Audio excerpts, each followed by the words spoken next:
Bear the Coder. Thank you. We're just sharing out. We're trying to be quiet, and I had to break it. But I broke it for you. And there's nobody that I would rather break it for than you. Bruce is all strict. He's all like, I'm starting the show now. Be quiet.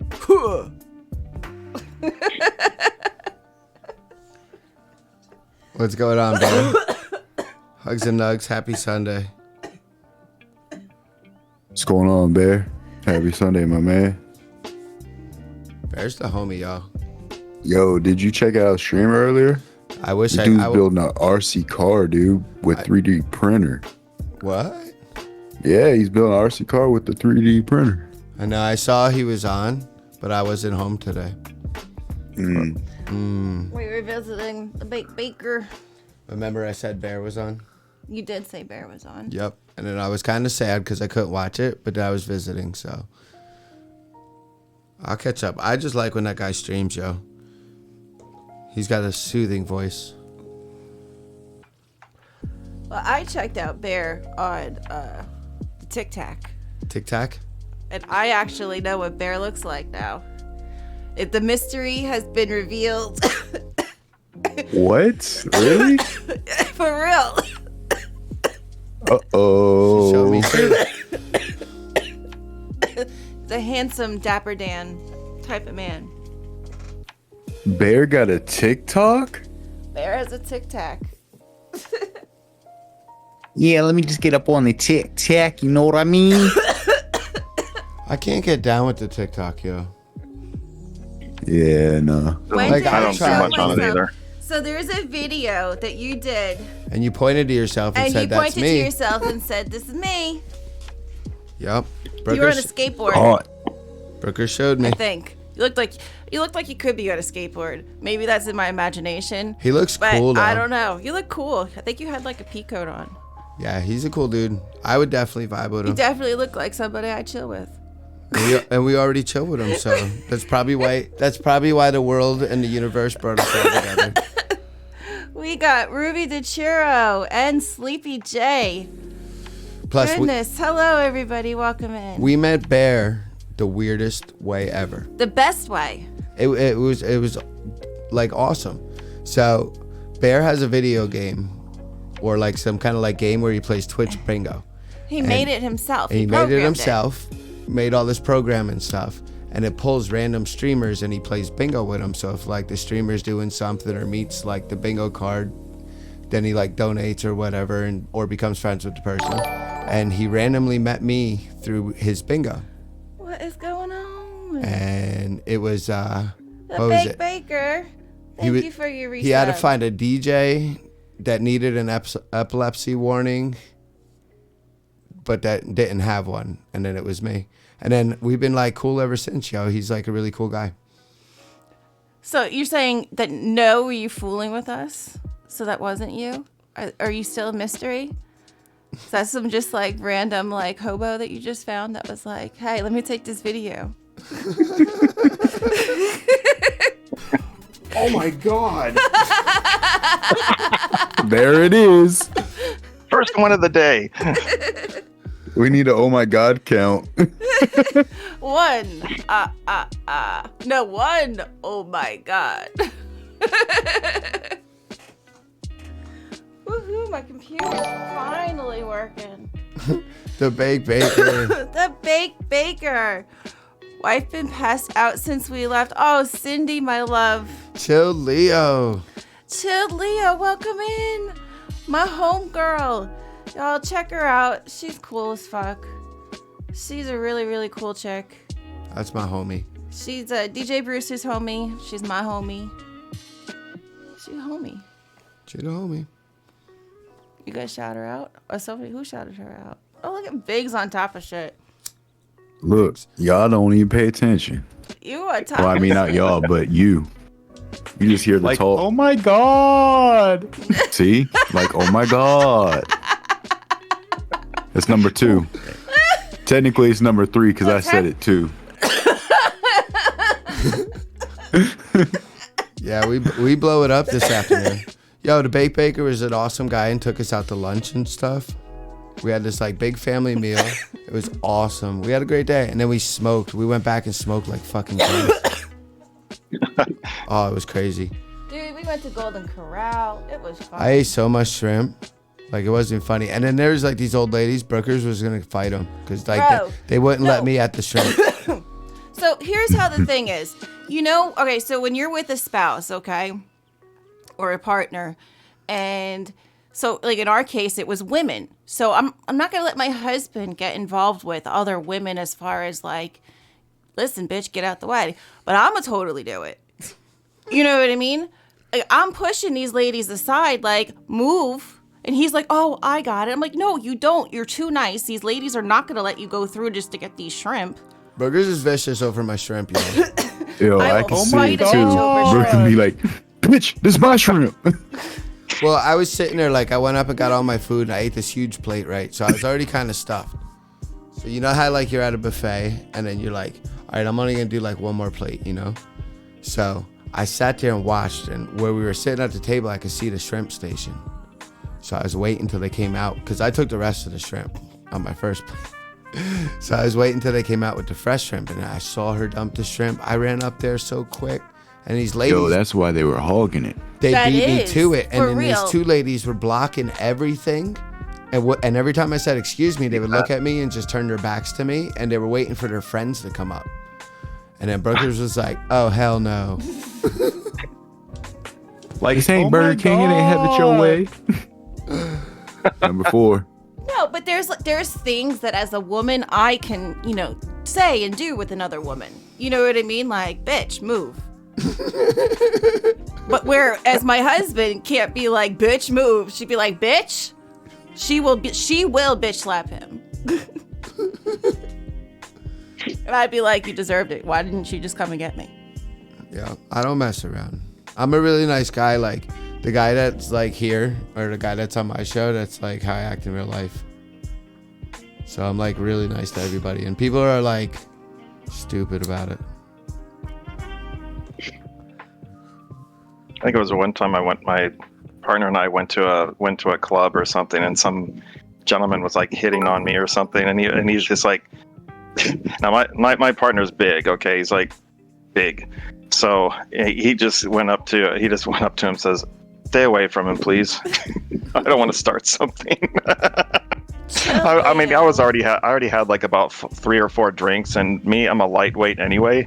So that's not gonna happen. Yeah, just stay away from him. He's like my bodyguard, which is why I love him. Aw. Chilled Leo, thank you so much for the biddies. I love Brooker's- and appreciate you. Brookers is my bodyguard, yo.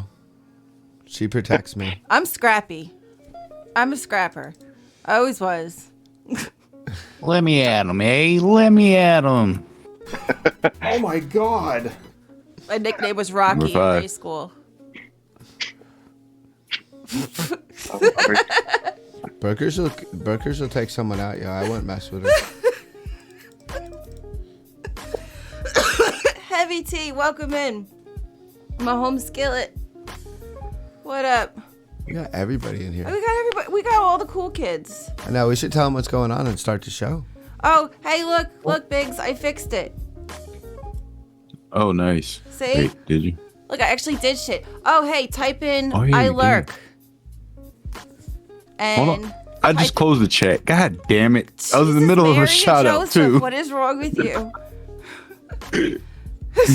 You like my I lurk? That's a good one. I can't see it yet. Do I merch? And then click the link. Man, why do I gotta keep doing all this stuff? Because you're the computer guy. This is what we pay you for. Oh my god! Number 6. Now click on the link and show everybody your cool stuff. Yeah, I have like that something set up for me too. I use Nightbot for that thing. It has like it's on a timer.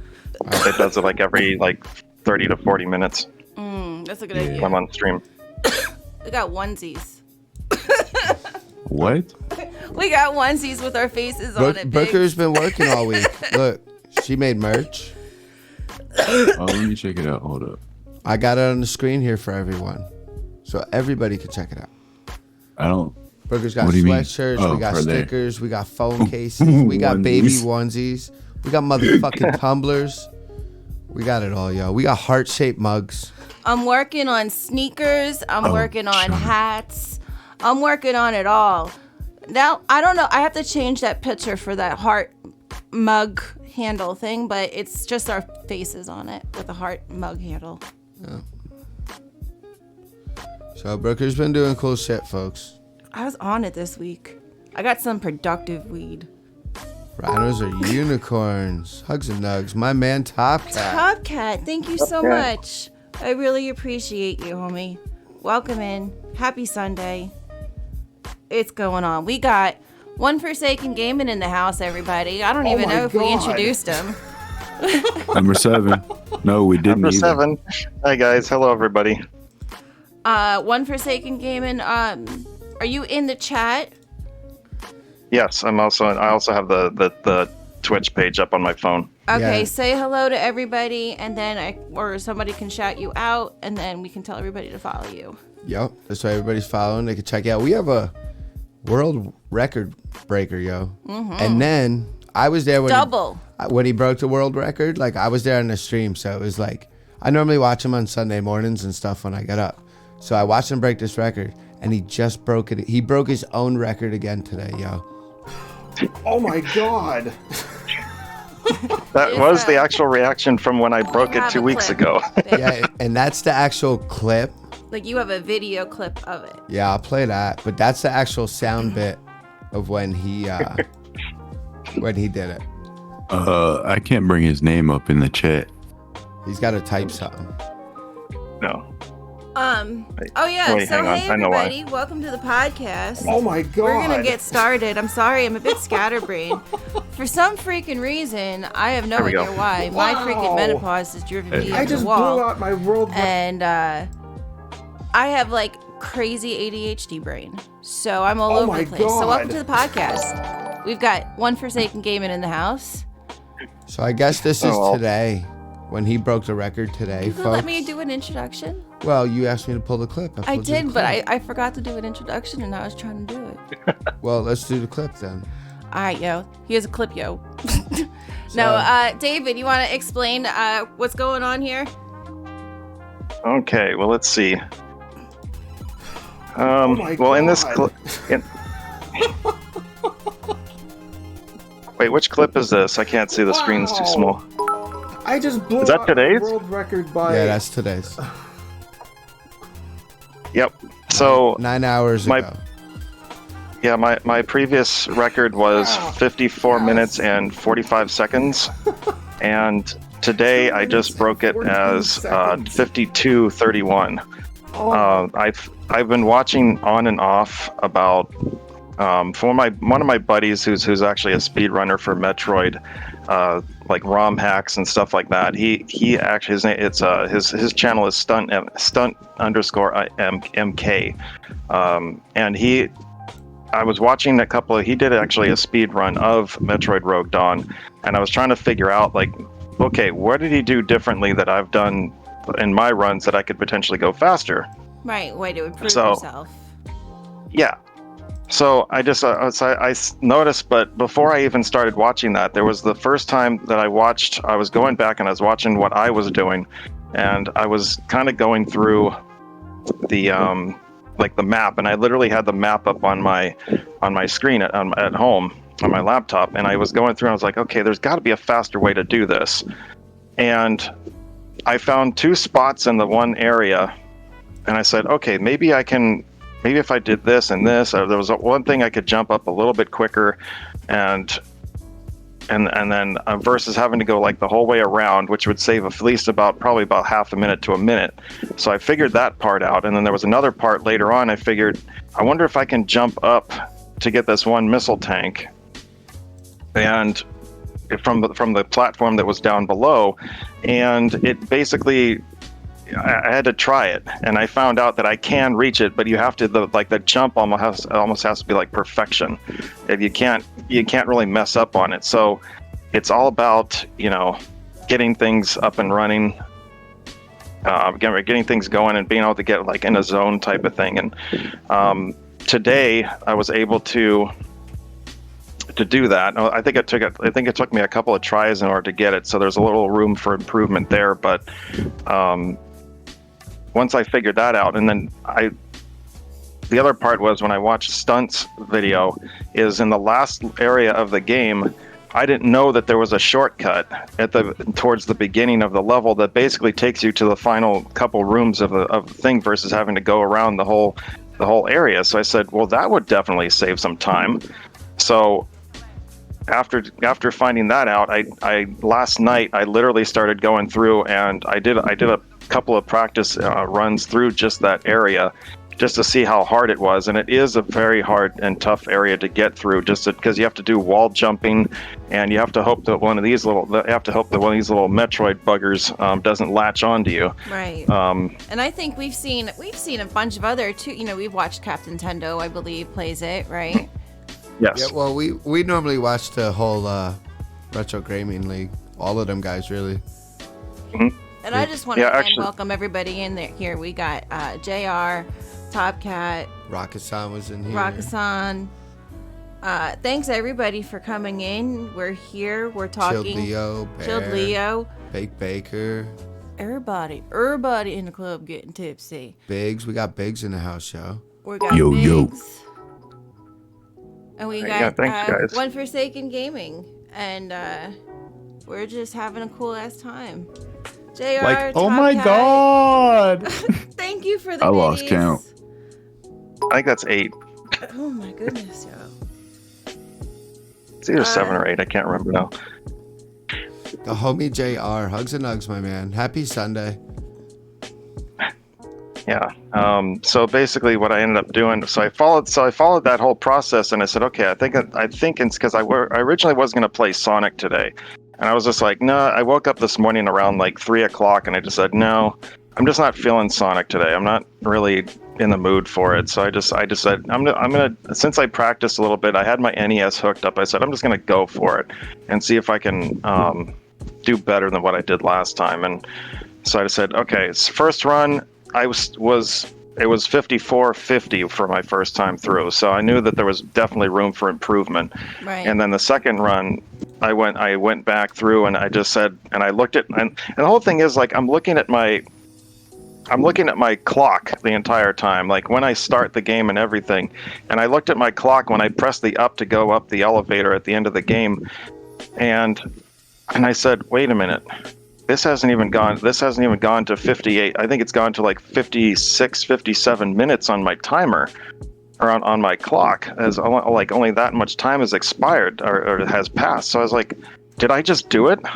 Right. Like you were almost in like disbelief at some. You just like, holy fuck, I did it. Oh my god. Oh my god. That's exactly right. Oh my god. David, what would you say is your favorite game of all time? Yeah, and the funny thing is I came across this game because of Willy Will. He was the original person that actually streamed this game like a year ago or something like that. And I immediately just fell in love with it. I said, where did you get this?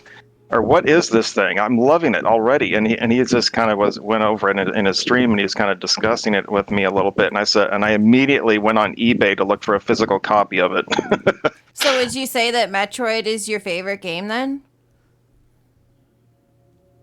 Not of all time.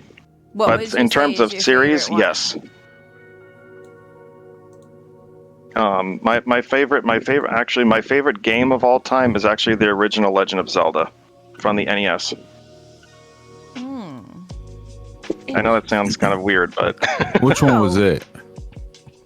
it's the top-down. It's like Link. It has the little Link elf to the that runs Past? through. Yeah, the same character. Yeah. But this is instead of Link to the Past, it's just the original one that was on the NES. Oh, okay. What game? I like Zelda too. What game have you spent the most number of hours on? Would you say? Like, what's taking you the longest to beat? The longest to beat, or just the longest I've actually played? Because I'd say, in terms of for the longest I've actually, like the longest game. Gosh, that's actually pretty rough. I think the most in order to terms of finishing a game, I would probably say Bait and Kaitos in the Lost Ocean, or I think is on the GameCube. Let me see if because My it's simply brother had a because the game was just like I think the game itself was like about 60 to 80 hours. It's an RPG role playing game. And it was also spanned over 2 discs, so it took a while to get through it. In terms of the amount of hours I've spent on a game, I want to say probably the most I've put into a game is probably Phantasy Star Online for the Dreamcast, maybe version 2, because I've literally spent probably over 1,000 hours on that game trying to get till this day, I'm still streaming that game, and my character is only level 127. I'm trying to get it to 200. WT says, but have you beaten Mario Kart? I've gotten a fist fights with my cousins. I have.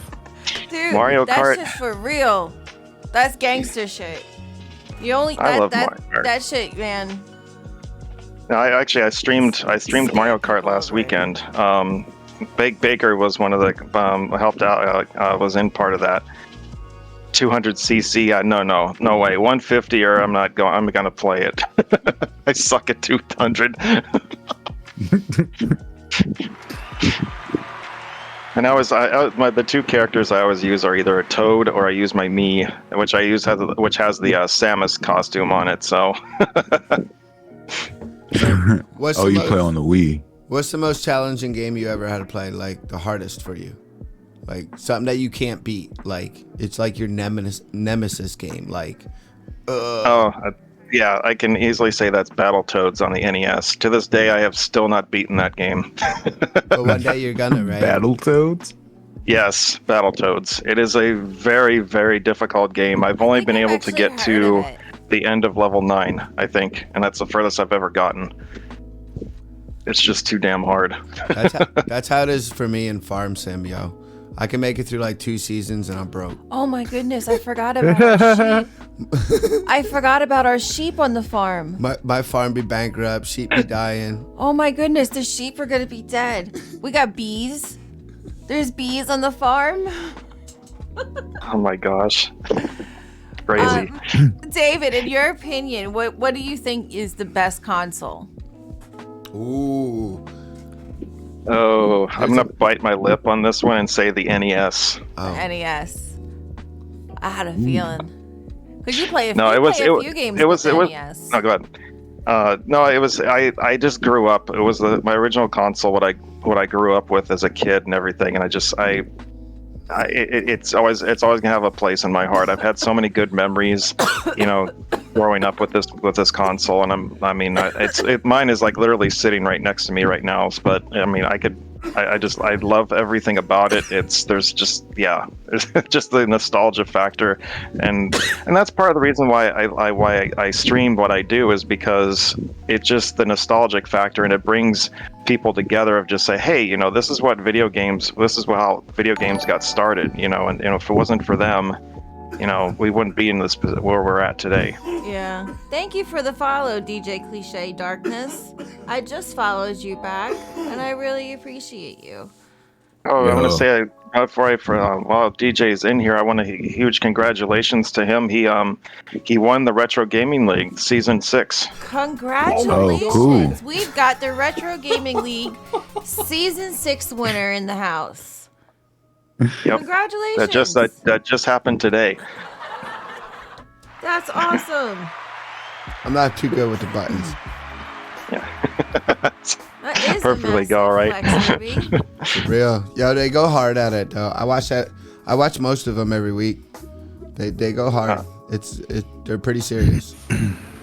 Well, for the record, DJ Cliche Darkness is the one that took me out of the playoffs. So Oh no, rival.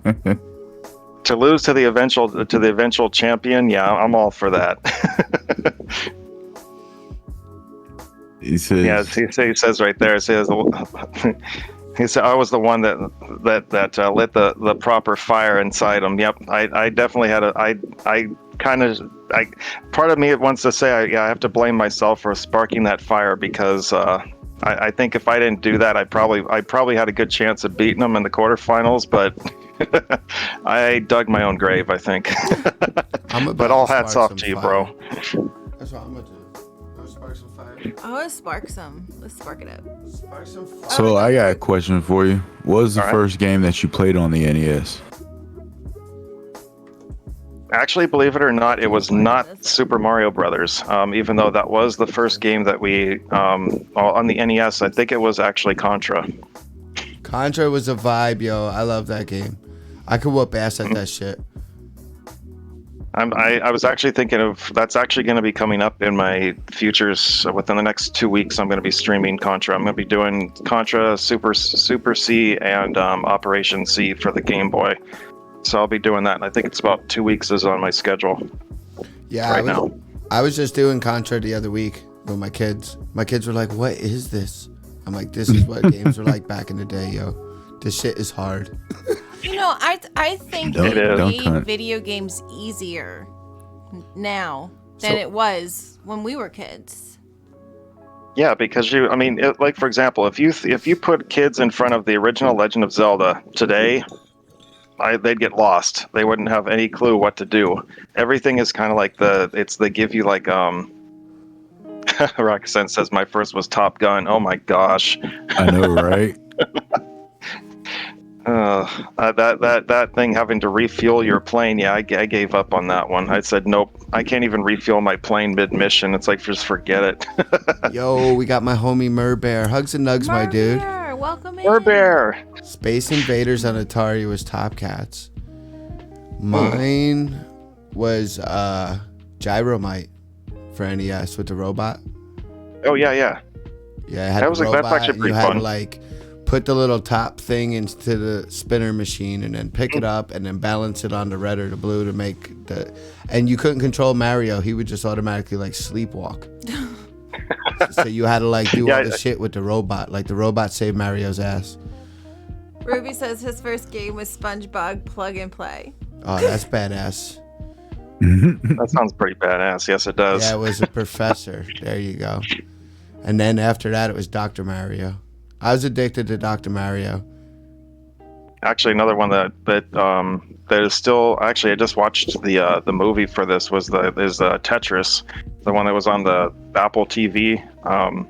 I think We, I we wa- vaguely remember seeing a common attraction for it. Yeah, it was. It's Sure. basically was about the background of the how the game actually became so popular, and they were actually going to release Mario Land for the Game Boy, but then they changed it over time and said, nope, we're gonna put Game Boy with Tetris, and it just blew up. Oh man, look at all of us showing our age. Yeah, I had a Game Boy with the green screen, yo. And that's My brother that's the still only has game his. I had JR says he said I was on the Apple IIc and the Com 64. I had the Tetris and I had the Commodore Dr. Mario. 64. Jeez. Yeah, actually, my brother still has his Game Boy and the original, the little case that he had for it too, with his original games in it. So, I imagine it still works just fine. I'd have to ask him for it, but I don't even know what I had. I don't like. I was never as a kid. Like my parents always kicked us out of the house. Like it'd be like raining, and like Baker. my mom would throw like a bar of soap at us. Like go wash yourself and take advantage of the rain. actually, the very first game I actually played as a kid, and it will probably show you. I know one of the things I gave you guys was for Qbert. It actually was a game called Jaybird for the MS DOS system in 1980. What was it? 1984. My dad took me to work with him one day, and he says, "Hey, I just want to show you around my work office and everything." He says, but don't worry. Well, you're not going to be bored. I'll keep you busy. And so we get to his work, and he sits me down at a computer after he shows me around the place where he works. It was just a cubicle thing. There wasn't anything really great about it. He just sits me down, and he puts a game inside a disc inside the computer, and he says, "Here, why don't you give this a try?" And it was Jaybird. And I was hooked ever since, ever for gaming. And then when the NES finally came out, I was just like, oh, yeah, we need to get this thing, Dad. Well, I found your clip, so I'm gonna play what he was just talking about, yo. Cause, like, Southie, what up, homie? Bruce a vibe with the visuals like that, yo. So this is what we talking about. What David was just talking about, folks, with the Qbert. This is David doing Qbert shit, yo. All hell breaks loose. Oh my god! This is where it all hell breaks loose. Oh, shoot, I messed up. Now I really need one time freezer. I don't think I'm gonna finish this level. Especially with these guys dropping down like that, and now I have a snake coming. I watch them snakes. Go! I remember Yes. this game. Qbert was a vibe. I like Qbert. Yeah, I don't remember this one. See, this is where it all hell breaks loose. There it is. Yeah, so basically, this was actually, I think, this was my official run for the Retro Gaming League. And the funny, like, the hilarious thing about this clip is that this was my official run, and I completely blew everybody away that day, that week for Qbert. Like, the highest score that somebody got was like around 36,000 points. And this run right here, it was my personal best at the time, was 170,000 points. What? Jesus. Wow. So since then, I've gotten, that one has just gone and gone. It's just gone now. And I've literally gotten, I did have a stream, I did stream it. And I got over, what was it? 720,000 points. So yeah, my goal is at some point, if I ever break the 1 million point mark, I'm gonna probably retire, because the world record is like 83 million or something like that, and the guy did it over like a 3-day span. And if you're doing the arcade version, you can't pause it. So the guy literally had to be awake for 3 days to do Let this. somebody else play. How does that even happen? You call Red Bull and you get them to bring the truck. That's like that episode of South Park where they're trying to play like World of Warcraft. Yeah. And like the mom's going down there like behind them with like the garbage pail, and they're like shitting in the pails, and she's like, oh. Oh my god! What? You never saw that episode? No. Yeah, That's they're like crazy. they're like Shit trying. They bucket. all turn like fat because they're just like sitting there on the computer the whole time playing. Wow. And then That's like Carmen's crazy. mom's Yeah. coming down. Mom, bathroom. She's like holding the bucket, it like splashes all over her and shit. Oh my god! So, in true Pot of Coffee podcast fashion, we do have something besides our interviewee to discuss, and in his honor, we are going to do some Star Wars discussions. I know not everybody may know Star Wars, so what I did was I went on IMDb and I got a really short little summary of each movie. I think this is in chronological order, like the way you should watch it, not the way it came out. Because you have like. Well, I mean, you can always watch the prequels before 4, 5, and 6. It doesn't, I mean, the way they were released, they did it for that reason. But you can watch them 1 through 9 in order. It doesn't matter. Right. So we have here episode 1, The Phantom Menace.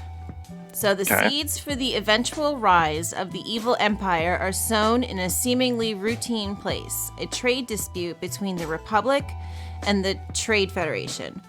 2 Jedi, the keepers of peace and justice, are dispatched to negotiate the dispute. But it's a trap.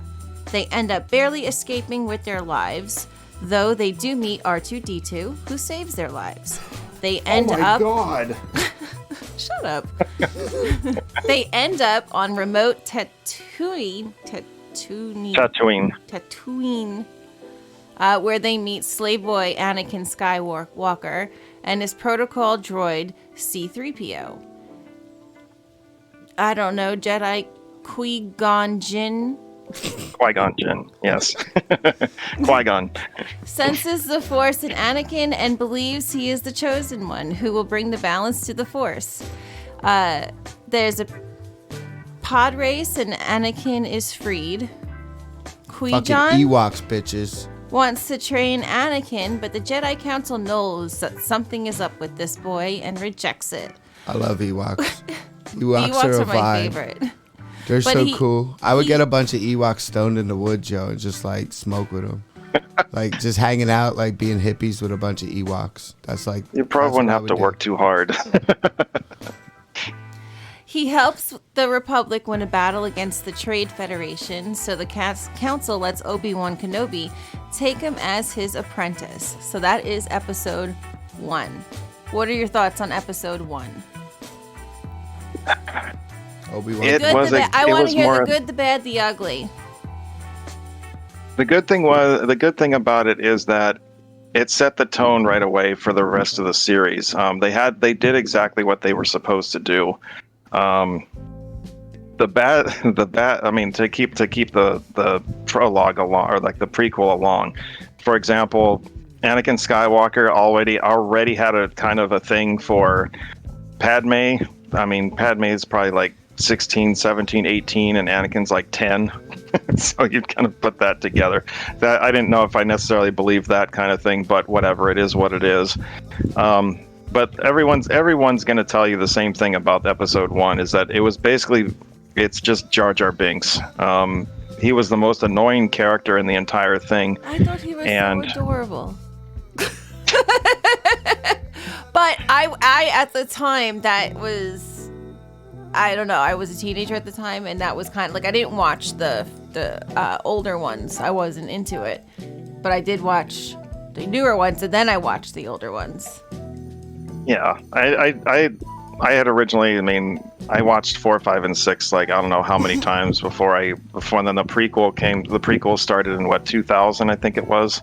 So, but the other great thing that came out was, I'm sorry, the bad thing about this is that pretty much with the dialogue and everything in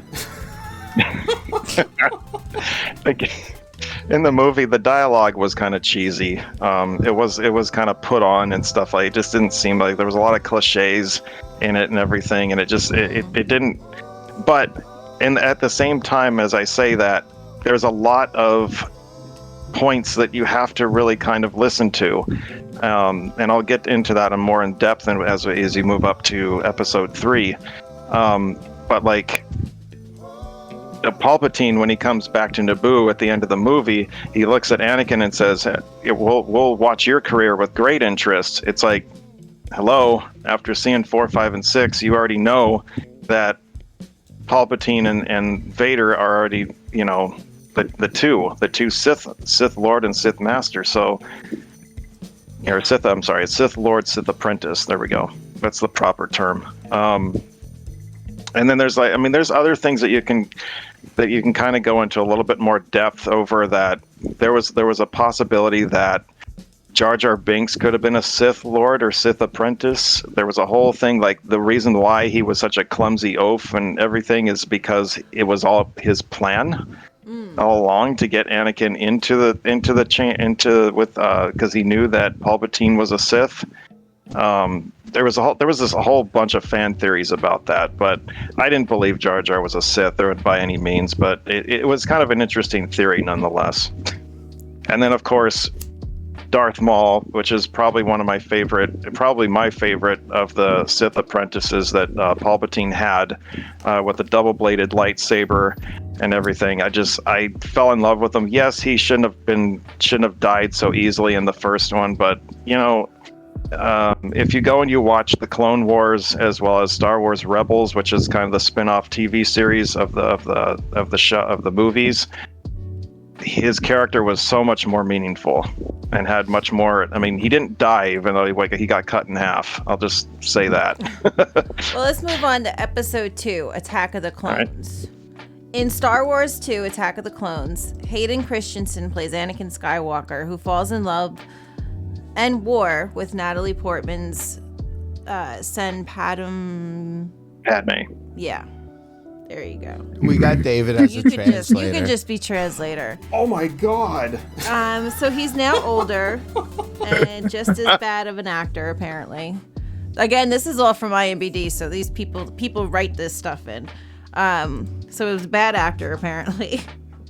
The weird trade dispute has grown to a full-scale revolt against the Republic. Anakin is assigned to project Republic loyalist Padme, and they fall in love. Meanwhile, Obi-Wan discovers that a Jedi Master has ordered the creation of an army of clones based on a single bounty hunter, Jango Fett, whom Obi-Wan determines is the assassin trying to kill Padme, though he does not know why. He also has no idea why the Jedi have ordered up a clone army.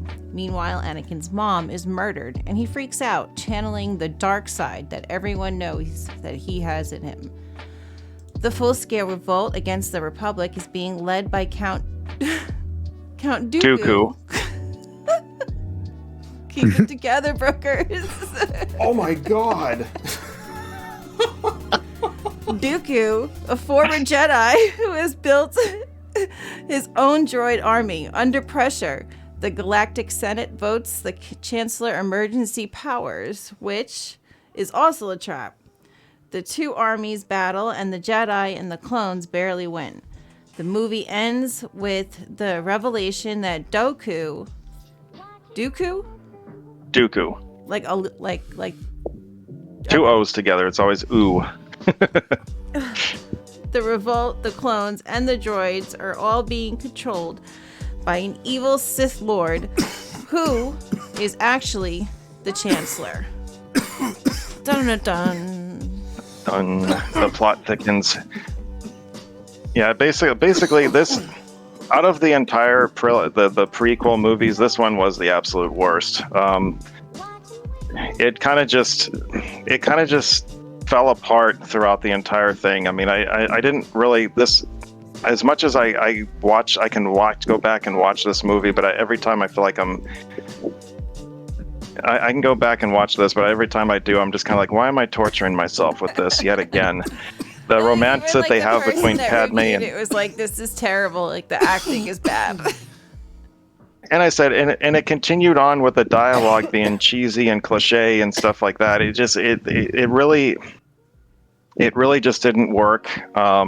It's like, and when they go back to Naboo, it's like, oh, now they're starting to fall in love with each other and all that. It's like, I mean, I guess we knew it was somewhat. I've kind of felt like it was put on more or less, and I was like, after the first one, I didn't. It still wasn't quite believable. No. And then finally, when they get into when they finally get to the clones and everything, and they have the whole battle. Now, don't get me wrong, I loved the battle between Yoda and Count Dooku. That was awesome. I just can't. I'd just be sitting there making fun of the dude, just because of his name.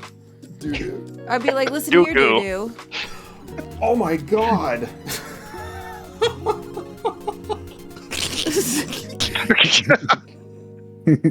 Yo, that is the best clip I ever made. I just want to take this quick minute here to welcome everybody in. You're watching Pot of Coffee Podcast. We got myself, we got DJ Bruce, we got Biggs, and we got 1Forsakengayming in the house, and we're talking Star Wars. We're about to go into the Clone Wars. And Clone Wars, yo. Yeah. That's like when the sheep fight the sheep. Talking about doo-doo. It's what's really funny about the Clone Wars is like if you ever watch the 4, 5, and 6, and they always complain about the stormtroopers never all they do is just fire. You're never gonna miss it. They always miss and everything, and it seemed like it was entirely different in this one. It's like, oh no, the droids are getting destroyed, but the stormtroopers and everything, they seem to be doing just fine. It's like, what? Well, if you haven't seen the Clone Wars. Here's the little brief summary. Sum it up for us, Brookers. Well, as soon as I stop coughing off the Swede. Like, oh my god!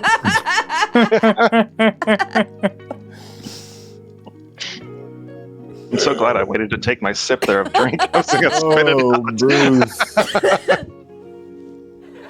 So, as the Clone Wars sweep through the galaxy, the heroic Jedi Knights struggle to maintain order and restore peace.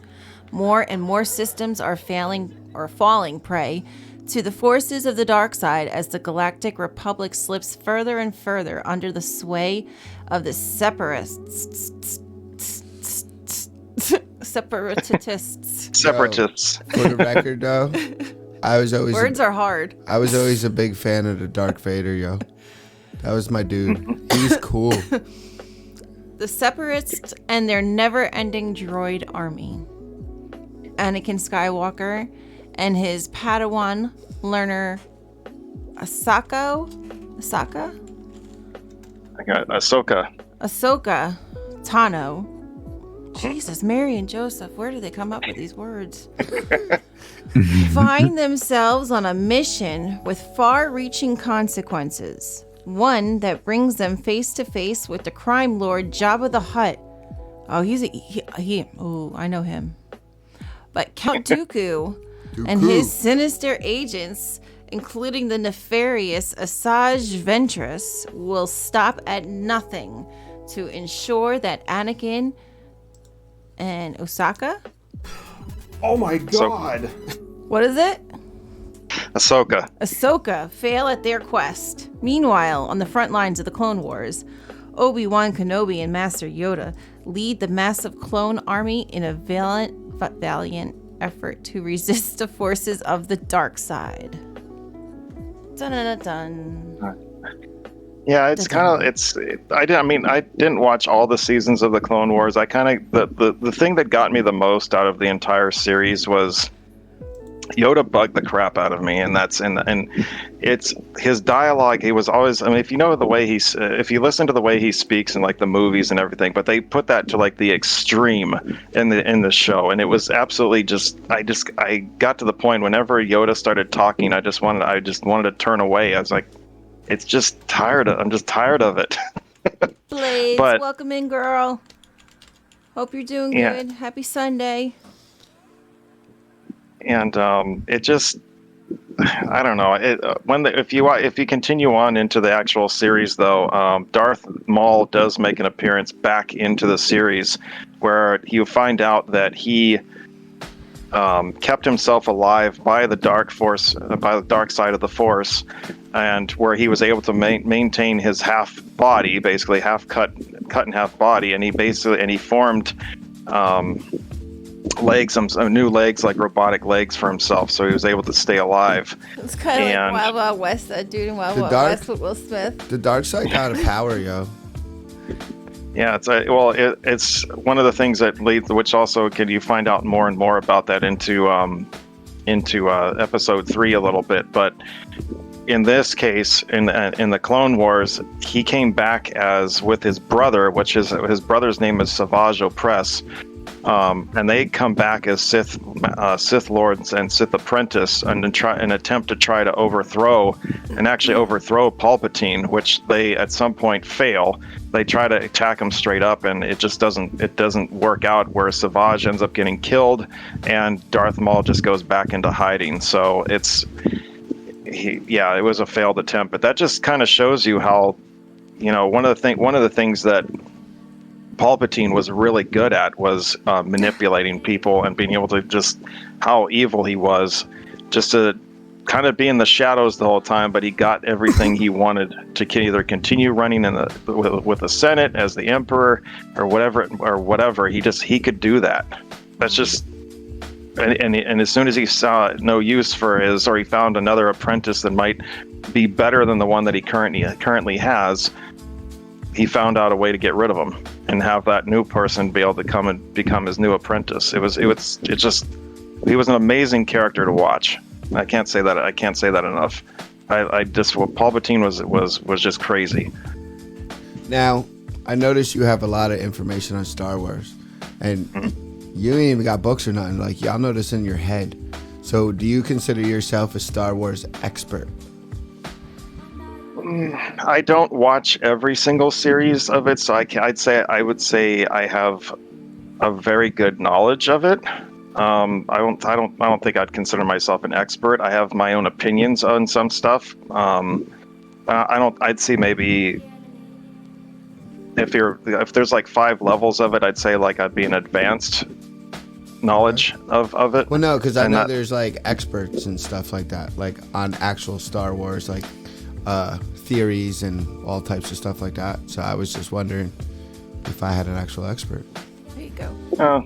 Maybe to an extent. To an extent. So we pretty close. He's an apprentice. There you Yeah, go. there you go. It's an apprentice. It is an apprentice of Oh my knowledge. god. Nah, but that's a good question. I'm trying to come up with good questions. So I think what I'm gonna do is I'm gonna go through the rest of these. So because I have a fun segment coming up as soon as these are done. I just want everybody to be on the same page as far as at least this way you have some sort of knowledge of if you've never seen a Star Wars, because I've only seen a couple myself. All right. So you ready? That means buckle your seatbelts, slap on your helmets, turn up the volume, Here we go. and Brooker's I need gonna to get a break it drink. down for Dance, you. need to dance, wet my dance, whistle. dance. Oh my god. Here we go. Episode 3, Revenge of the Sith. In Star Wars 3, Revenge of the Sith, Hayden Christensen turns into Darth Vader. The Chancellor has been captured by the revolt leader, General Grievous, but Obi-Wan and Anakin rescue him heroically.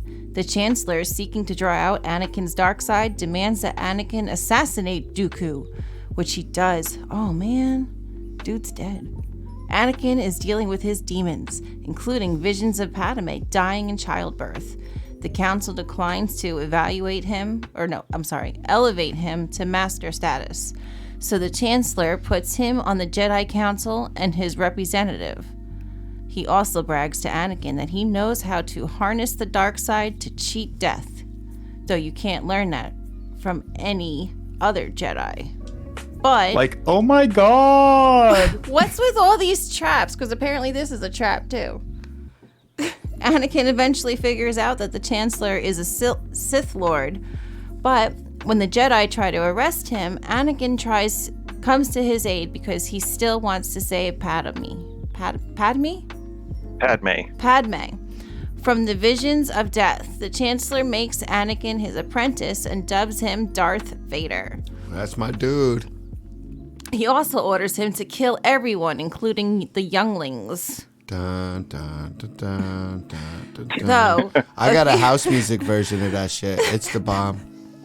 a few Jedi, including Yoda, escape, Obi-Wan tries to stop him with an epic lightsaber battle on the molten planet Mustafar? Mustafar. It's like saying most afar. I thought it was like Mustafa. Mustafa. Ooh, say it again. Like, oh my god! God dang, Bruce. It's like overkill. That's the whole point of having buttons. So leaving Anakin next to a lava river as little more than a burnt up torso. The Chancellor saves him, puts him in Darth Vader's famous black suit, and they start the Death Star. Padme? This is bad. Padme May. does die in childbirth, and her twins, Luke and Leia, are separated and hidden from the now Empire, with Leia going to Alderaan and Luke ending up on Tatooine. With Obi-Wan going into exile there to watch over the boy. So, Yeah, this is the Luke and one Leia, that brother actually and I think sister. a lot of people that they didn't really particularly care for this one a lot either. But this one is the one I feel out of the prequel trilogy, you really have to pay attention to what's going on in a lot of these scenarios.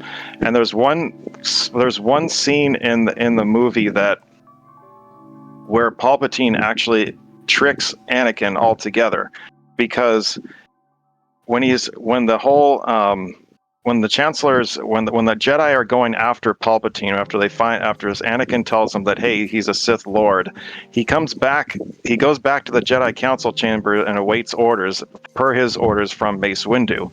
So while he's sitting there in the chamber, you can overhear in the background, if you turn the volume up on your TV during this scene, you can hear Palpatine's voice in his head, like he's speaking to Anakin, saying, look, if the Jedi kill me, our chances to unlock the secret of, keeping people from dying essentially is going to be lost. The problem is that is not necessarily Palpatine doesn't even know how to do it himself yet. His master, Darth Plagueis, was the one who knew how to do that. Palpatine was the one that killed him, and it killed Plagueis in his sleep, as he mentions in the one scene of episode 3. So Anakin, hearing that from Palpatine, runs back to the Chancellor's chamber, where all the Jedi are dead by Palpatine except for Mace Windu, who's actually disarmed Palpatine, and Anakin comes in basically to save Palpatine from Mace Windu basically chopping him in half, killing him, whatever. And it's basically, from there, it's just kind of like, oh, what? Okay, so now he's just like, what have I done? Type of thing. I just had somebody killed. I just had a Jedi killed. And he was kind of lost. He didn't know what to do. So Palpatine makes him his new apprentice, because he didn't have one at the time, because Dooku got killed at the beginning of the film by Anakin, who he made him feel like, hey, he cut off your arm and you wanted revenge. Why not? It's a natural feeling, type of thing. Yeah. And obviously the way of the Jedi is not about revenge. That's not the Sith use the Force as kind of like a weapon, type of thing, while the Jedi kind of use it to like balance things out and for healing and all that kind of stuff, and use it to kind of like their advantage a little bit. Right. Not to say that the Sith don't do that too, but they use it more towards just for their personal gain, gain. Yeah. But that's how he kind of gets Anakin to be called. He says, hey, we can unlock this secret together. If we work together, we can unlock the secret to be able to keep people alive or keep them from dying. And that's why, because of his love for Padme, he wants to be able to keep her alive forever, basically. And just so he can live out his life and she can just continue to live. But unfortunately, as the story goes on with the further episodes, you find out, that doesn't happen until finally at the very end at episode 9. So, yeah, which we'll talk about that later. Yeah, but we're on the Solo, a Star Wars story. So young Han Solo finds adventure when he joins forces with a gang of galactic smugglers and a 190-year-old Wookiee named Chewbacca, indebted to the gangster Dryden Vose. Is it Vose? I think so. I think you're right. The crew devises a daring plan to travel to the mining planet Kessel to steal a batch of valuable coaxium. In need of a fast ship, Solo meets Lando, the suave owner of the perfect vessel for the dangerous mission, the Millennium Falcon. I hear this and I think of Spaceballs. Where they're driving the RV. Yeah. Oh my god. He got barf. Barf pizza, my Pizza the Hut. All-time classic, yo.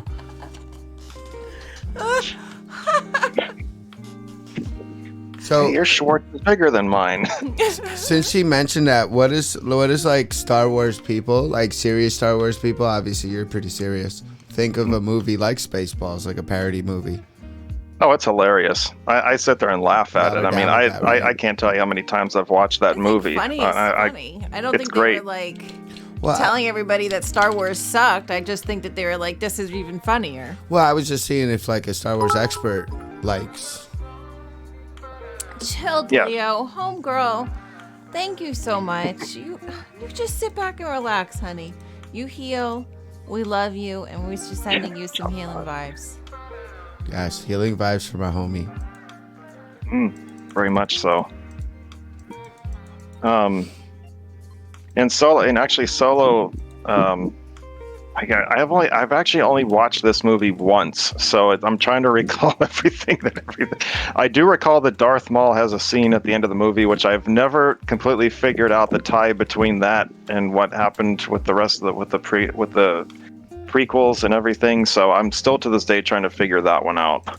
But overall, I do recall liking the movie very much. I think it was really well done. Yeah. I haven't really. I've seen a few, which is why, again, I thought it was really important to do these summaries, so at least we have some sort of idea.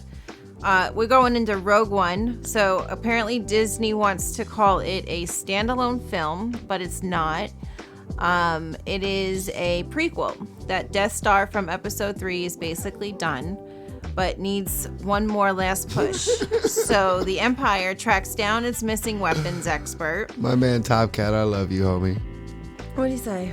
He said Princess Leia keep her hair tied up in buds so it doesn't hang so low.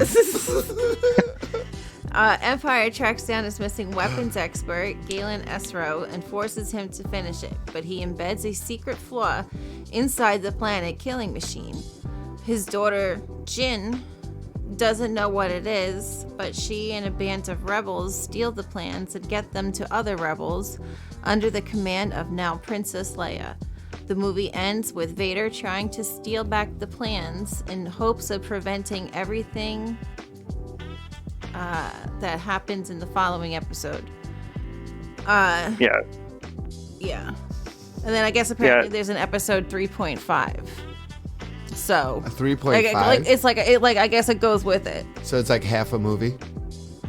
Yeah, this was kind of like, It's like a Short. yeah, I mean, it was basically tied up everything that was supposed to happen in between.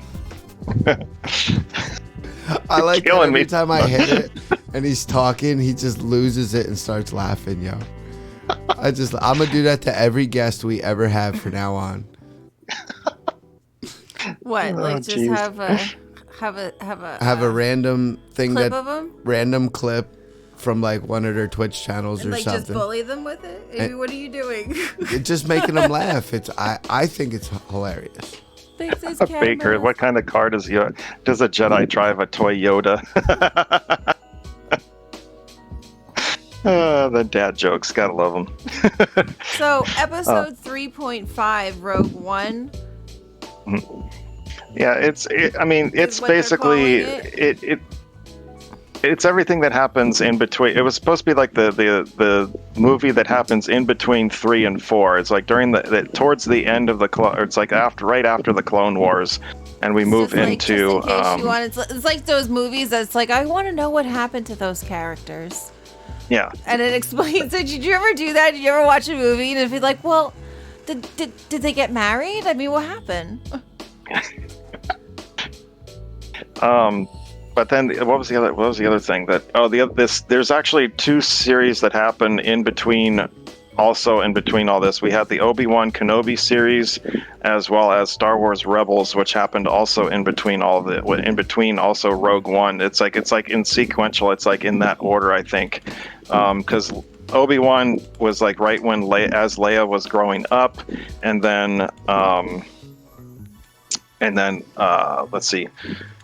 Rebels kind of about what's his name, Ezra Brigger, I think was his name, as a story of him and his will eventually become his master, which I can't remember his name for the life of me right now. And then eventually we move on to Rogue One, which is the story of how the rebels who were able to get the knowledge out of how to blow up the Death Star, basically. And I said it was probably one of my out of all the Star Wars movies, I'd say it's definitely one of my top 3. Top 3? Yeah, Rogue One, definitely. After Empire Strikes Back, of course. Everybody says Empire Strikes Back, but yeah, no. And actually, the ironic thing is, most people are would probably hate me for saying this. but Episode 3 is my second favorite movie of this entire series. Interesting. Not a lot of people really cared for Episode 3, but I absolutely loved it. Yeah. I think it's just the one thing that you have to, as I said, you really have to pay attention to the dialogue in that movie and what people are saying, because if you don't, you're going to miss a whole bunch of stuff. You just will, with the story and everything. George Lucas did a really good job with the dialogue in that movie. Some of it, yes, it's a little corny, but it's necessary to continue with the story and how he's able to manipulate everybody into how he wants his plans to be done. It was crazy.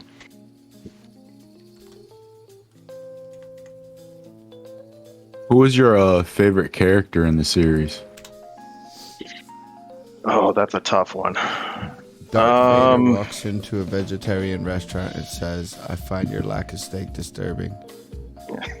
What? Oh gosh. Episode 4, A New Hope. It's the original movie featuring our, original people. Now older, Luke is just a moisture farmer's boy with no idea of his backstory. But Leia is a major. What? Look, I didn't write this. This is straight from IMDb. But A Leia moisture farmer boy. A moisture farmer's boy with no idea of his backstory. Wow. But Leia is a major figure in a new rebellion against the Empire. Her ship is attacked by Vader, who makes no mention of the fact that he's her dad. She sneaks the stolen plans for the Death Star into R2-D2, who ends up escaping to Tatooine with C-3PO, who is as shrill as ever. The droids end up in service to Luke and his family, but R2 escapes to find Obi-Wan. Few have seen such loyalty in a droid. Obi-Wan tells Luke about his father, but leaves out all the part about him turning evil. They hook up with roguish Han Solo for a flight on the Millennium Falcon so they can get to Alderaan and join the rebellion. First, Solo shoots first and kills Greedo. Then they take off. En route, the Death Star proves that it's the ultimate power in the universe by destroying Alderaan in one shot. The Falcon comes out of hyperspace into the rubble, and it's a trap. What is this? Every time I'm reading something, it says it's a fucking trap. God. Are these people that fucking stupid? Every time, it's a fucking trap. And it's not that I overused a button. It's that you over give me opportunities to press the button. The ship is captured by the Empire. Obi-Wan sneaks around and shuts down the force field so the Falcon and passengers can escape. But he's struck down by Vader as he flees. The rebels still have plans for the Death Star and plot a suicide mission that involves dropping a laser bomb into a tiny vent shaft. Solo declines to participate because, hey, he has to pay off Jabba the Hutt anyway. Luke is disappointed, but Solo shows up just in time to save his life and allow him to finish his mission using the Force and his experience bullseyeing Womp Rats in his T-16. Much celebrations ensue. Whoever wrote that, whoever wrote bravo. those things, oh my, that's just crazy. Whoever some of wrote the wording. That, bravo. Oh, it's laughable. But I mean, for the most part, it's true. But Obi-Wan wasn't really. I mean, he wasn't struck down. He just gave up to the Force. He just disappeared. He didn't get struck down by Vader. He let himself go he gave himself up to the Force. It just, whatever. But no, in this episode, I think. It laid the grounds out for Luke and Leia kind of, and the one thing that kind of everybody was the huge controversy about over. Hey, what's up, Willie? Will Green Slate Gaming, welcome in. Happy Sunday. The one thing that everybody controversy over the whole thing, Greedo shot first or Han shot first in the original trilogy. Han shot. Greedo. Greedo never got a shot off. And Okay. that is, once I am finished with this summary, I actually have a fun thing of discussing what some of the most controversial discussions are amongst Star Wars fan, and that is one of them. Yep. I mean, because my parents actually still have the original VHS tapes of the original trilogy of the episodes 4, 5, and 6. If you go back and watch that, you'll see clearly Han shot first. He did not, and it wasn't until the remakes that George Lucas put together that Greedo ended up shooting the wall, and then Han shot. It's like no, that's not what happened. Hey, that's He added that a little bit, but that's whatever. Harrison Ford, right? Yeah. Yes, Han Solo was Harrison okay. Ford. Yep. In episode 5, The Empire Strikes Back, Han and Luke are rebels on an ice planet called Hoth. Vader pursues the rebels to a new hideout on the ice planet of Hoth. Luke is visited by the spirit of Obi-Wan and told to go to Dagobah to study the ways of the Force with Yoda. Han and Leia barely escape and head to the Cloud City run by Han's scoundrel friend Lando. But it's a fucking trap. The Falcon was tracked by Boba Fett. Django's Revenge, huh? I was about to say, it seems like all the movies in the 80s were traps. Every single fucking one is a fucking trap. These people are apparently stupid. Apparently you can invent freaking flying Winnebagos, but you can't fucking realize it's a trap. So, Django's revenge-seeking son, he alerts Vader about what's going on. He shows up and captures Leia and freezes Han in carbonite so Boba Fett can take him to Jabba. Vader has little interest in Solo because he doesn't have the Force. Lando helps Leia escape, but then Luke bails on his training and shows up. Apparently it's another trap, where Vader reveals that he's Luke's father. So was he really Luke's father? Yes. Oh. Yeah. Darth Vader, if you remember, Anakin turned into Darth Vader. Greensley Gaming. Don't really know nothing about Star Wars, to be honest. Greensley Gaming, thank you for the gift sub. You are much appreciated. You are loved. You are our number one home skillet. Yeah, Greenside Gaming's been around since the beginning of the podcast, really. Pretty much, yeah. He was like one of the first people to actually like listen and give a shit about it. True story, yo. So Luke barely escapes. Lando and Chewbacca head to Tatooine, whatever that fucking place is called, to free Han and Luke and Leia and wait for the next movie. For the record, though, he's actually the reason why we came back. Who? Willie Will. Willie Will, absolutely. My man begged me for like 2 years to bring the podcast back. Absolutely. Ta-oo-ween. Like Halloween, but ta-oo-ween. Very nice. I might forget Tatooine. I honest to God might forget it. Tatooine. That's all you got to say. Whatevs. Episode 6 is Return of the Jedi. She's sitting next to a shelf full of tattoo stuff. All she has to do is say Tatooine. So Leia wears Jabba the Hutt's iconic bikini in this one. Luke and Leia head to Tatooine to save Han. Oh, Tatooine. There's an N. Tatooine. Tatooine. Tatooine. That's going to be my soundbite. To save Han. Oh my god. But Leia is taken as a slave and given a super hot metal bikini that changed every teenage boy's life. Using super Jedi powers, Luke infiltrates Jabba's place and gives Jabba one last warning. The crime boss ignores it and captures Luke. He takes him, Lando, Chewie, and Han to his Sarlacc pit, intending to drop them into the beach digested over many years. But they turn the tables on him, which reminds us all why it's important to heed a Jedi's warning. Luke goes for more training, and Yoda reveals that Darth Vader really is his father. Meanwhile, Han and Leia try to stop the completion of a second Death Star by knocking out an energy field that is protecting the construction site. But, everybody, guess what? What? It was a trap! Trap. That's a trap. Oh my god. So I got a question though, right? So did Luke really did Luke kill his father? We'll get their hopes. Yeah, Vader's his he father. doesn't kill him. No, he doesn't kill him. So he's got the dark side in him too then. Everybody has He's a little, he's tempted. He is tempted. everybody gets a little dark side of them, especially when they're in their early 20s. You be out there vibing with the dark side. Oh my god. I think we lost count.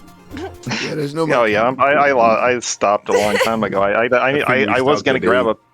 I was gonna grab a Like, pad of it'd be paper and start drinking putting the game hash or like a marks. take a hit game. Like every time Bruce plays it, you gotta take either a drink or a hit. Oh, don't start that. That clip's here forever. That's it. This is. I might even use this on my DJ show. Oh shit. You're Oh welcome. my god. So it's a trap, and Vader brings Luke to the Death Star to meet the Emperor, who tempts Luke to give in to his dark side. At one point, the Emperor even asks Luke to kill Vader to take his place, but Luke won't do it. He's a Jedi, he says, like my father. That redeems Vader, who kills the Emperor, but dies in the process, but not before revealing to Luke that he still has good in him. The force field down, the rebels destroy the second Death Star, and there is much rejoicing. Leia tells Han she loves him, and he knows. I feel like I'm like reading to the children. That's actually reversed. It's actually Leia says, well, right before Han goes into carbonite, she says to him, "I love you," and he says, "I know," or he says, "I love you," and she says, "I know." Or it's reversed how they had it. It's like whatever. I said these people who are writing these things are great, but that's not how it was reversed. Oh, okay. I don't know. And then they didn't even say anything about the Ewoks, how they were when they say they take out the shield, but nothing about the Ewoks. And that's how they were able to take the shield down so that they could attack the Death Star too. It's like It was completely dim. Those are my favorite characters, and that's one of the movies I'm going to talk about. Hey, them Ewoks are like them walking bear things, Yeah. right? Yep. yes. They got like raccoon faces. Well, like teddy bears, really. I'd say more like the little teddy bears. That's what I thought they okay. were. I thought they were like little I teddy thought bears. they when were I teddy saw it for the bears, first yeah. time. You remember that movie John Candy was in? That was something about outer space. Yeah, that was Spaceballs. Spaceballs. Yeah, it kind of looked like him in that movie, right? Yeah, Barf. similar, somewhat. Barf. I love that. That's one of my favorite freaking Mel Brooks movies ever. I absolutely love it. That was on that one. What was the other one that Mel Brooks movie? Is all History of the World. He did so much. Thank you, sweetheart. Episode 7, The Force Awakens. The bad guy has a really cool lightsaber. Apparently in this one. So, 30 years have passed. Luke has disappeared. Han and Leia have split up. He's reverted to his old ways and gone to seed as a fighter captain, still holding a grudge, mourning his failed marriage, and most important, missing his first love, the Millennium Falcon. Leia remains a bigwig with the rebels, who are now called the Resistance, though it's not clear what they are actually resisting. Meanwhile, there's a new evil group in the galaxy far, far away called the First Order. Its leader, Kylo Ren, is a Darth Vader fanboy, right down to the Force in the melted Vader helmet he carries around like a trophy, bent on destroying what's left of the Republic. Oh, and he's Leia and Hans's son. Big love, Cindy. Yep. Cindy, my love. So are we like in the movies back in the 80s? This is the after the original trilogy. These are the after. These are This the is like after 7, 8, and 9. afters. You're muted, Bruce. These are the after parties. Damn. Yeah, the after parties. I was from saying hi to after Cindy and shit. Yeah, He but was- like he it's was from the saying hi to 80s though, Cindy. right? Or are we like up to where it's in the future, like now? Yeah. Yeah, let's say, well, in the original trilogy, 4, 5, and 6 came out in like the late 70s, early 80s, and then the prequels came out in the early 2000s, and then the after ones came out within like 2010 to 2020. Okay. So apparently he's Leia and Hans's son. And this wouldn't be a Star Wars film without a hero emerging from a desert planet so remote that even the bad guys don't know about it. This time, the hero is a woman, Rey, who slowly begins to feel the Force inside her and uses... Oh my god. Oh my. Hey, Where's Haley? that's what she said. Oh my. I'm surprised you didn't play the "Oh my God" kind of clip there, Bruce. I did. Oh my god. Oh, we didn't hear it. I did it. I pressed it. Okay, got it. Yeah, uses it to help locate the missing Skywalker, who handled Han and Leia's son Jedi training so badly that he became Kylo Ren. Han helps the Resistance destroy the First Order's planet munching machine. Wow. I did not write this. Bullshit. Oh wow! Oh my god. It's not carpet, it's planet. Planet munching. There isn't always one of those in a Star Wars movie, but apparently dies in the effort. It's all very sad, but it sets up a great few sequels because apparently there's more of these bitches. Yeah, there's still two more. There's still 2 more episodes. There's 8 and 9. So They finished it all. Yeah, episode 8 is The Last Jedi. Luke Skywalker's peaceful and solitary existence gets upended when he encounters Rey, a young woman who shows strong signs of the Force. What? Oh my god. For $19.99, you can have this for your stream, yo. Oh my god.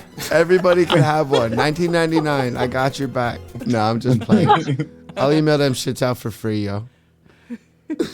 We the underground. We spreading love like that. Hit me up for that soundbite. Her desire to learn the ways of the Jedi forces Luke to make a decision that changes their lives forever. Meanwhile, Kylo Ren and General Hooks? H-U-X, who? Hawks. Hawks? That's a Hawks. Hooks. Yeah, Hook? No, I forget his actual name, so Whatever. we'll take it. You can say whatever you want. We'll just call him the General. Led the First Order in an all-out assault against Leia and the Resistance for supremacy of the galaxy. Brookers, when you make new merch, you should make an Oh My God one. Do what now? We need an Oh My God t-shirt. Ah. Oh my Oh my gosh. god. Oh my god. I like his though. Yeah. Biggs is cool too. Yeah, but it's on Which one's is that one? It's on a different board. But mine's not from an awesome clip though. Yeah. I gotta push like too many buttons to get that one. I gotta figure out different avenues. Episode 9 is called The Rise of Skywalker. He rise up. When it's discovered that the evil Empire Palpatine did not die at the hands of Darth Vader, the rebels must race against the clock to find out his whereabouts. Words are hard, Bruce. I'm Words are telling you, hard. I say that shit on my stream all the time, and everybody's like, "Really? It's just." Keep it talk." together, Brooklyn. And I'm like, Today, Junior. This that Friday. So Finn and Poe lead the Resistance to put a stop to the First Order's plan to form a new empire, while Rey anticipates her inevitable confrontation with Kylo Ren. Yo, the What? more you smoked, the harder it is the microphone.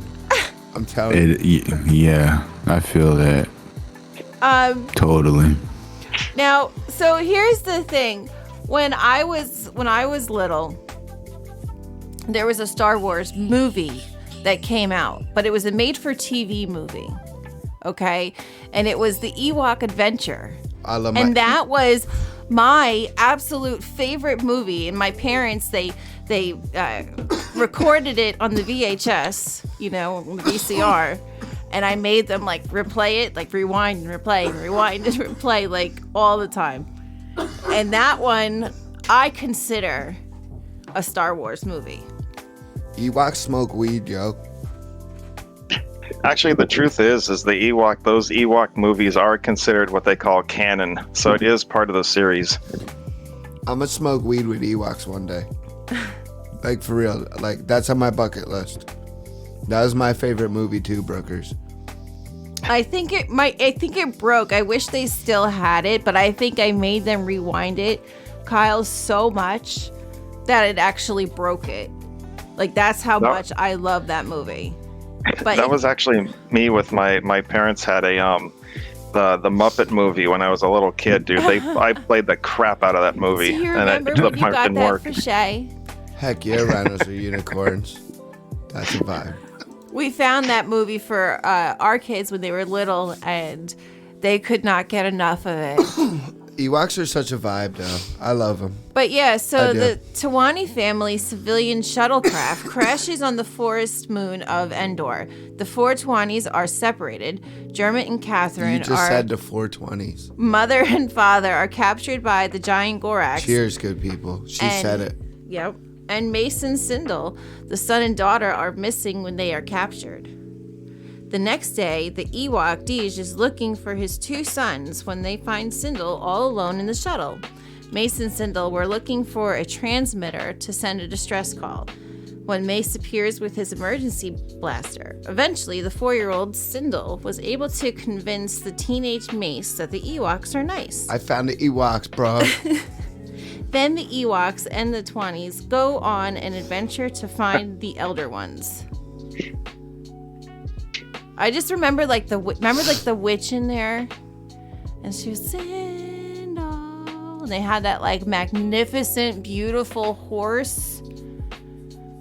No. I actually didn't watch the Ewok movies, so I'm going off what you're telling me. Wow, really? They like hang out in trees and they smoke bud all day, and then like when I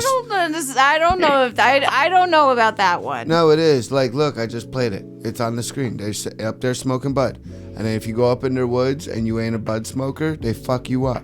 They hit you with spears and shit. And the stormtroopers came through. They kicked their ass, yo. They had these big walking robots. They tripped them with ropes. Like, Ewoks are a vibe, dude. You can't even hurt an Ewok, yo. They so high, like they could fly. What's really kind of funny, well, it's sad but both funny at the same time, is because they look how high they are.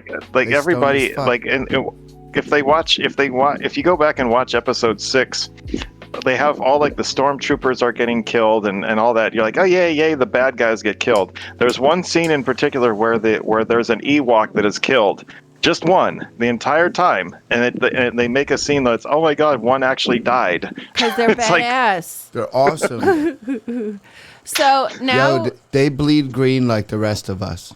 I'm gonna. They were trying to like get people to pay money for like. Never mind. What is his name? Wicket. Wicket Wednesday. Wasn't that the Wicket? Yeah, that was his name. That was the Ewok's name. Ewoks are so cool, yo.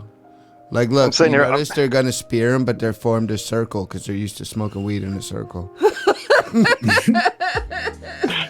So they like automatically flock to a circle.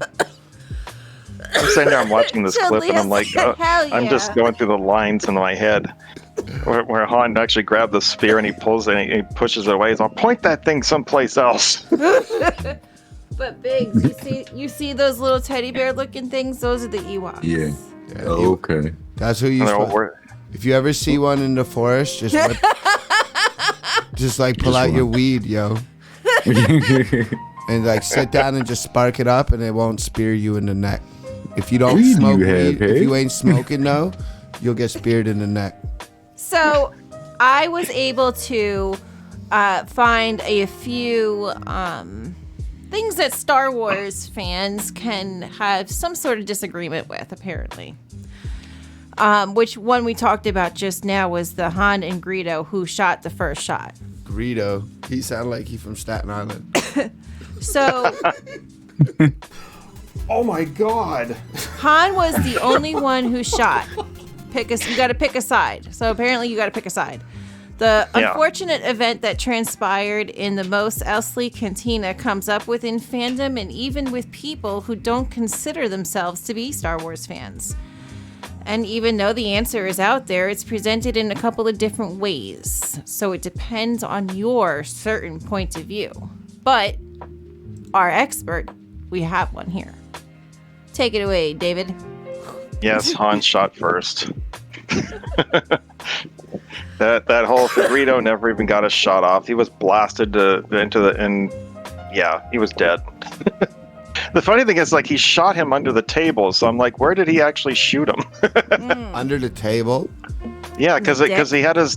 If you go back and you watch the footage of how he's like pulling out his blaster, he has it under the gun under the table, and it's like he shoots it like this. So it's like, where did he actually shoot Greedo to actually kill him instantly like that? But regardless, it's like he shot first. Shot in the dick. Greedo never got a shot in the dick. He was shot in the That's dick. what I was thinking, Oh my But god. his dick still I mean, standing. your main artery does go down there, so They don't call it the main vein for no reason.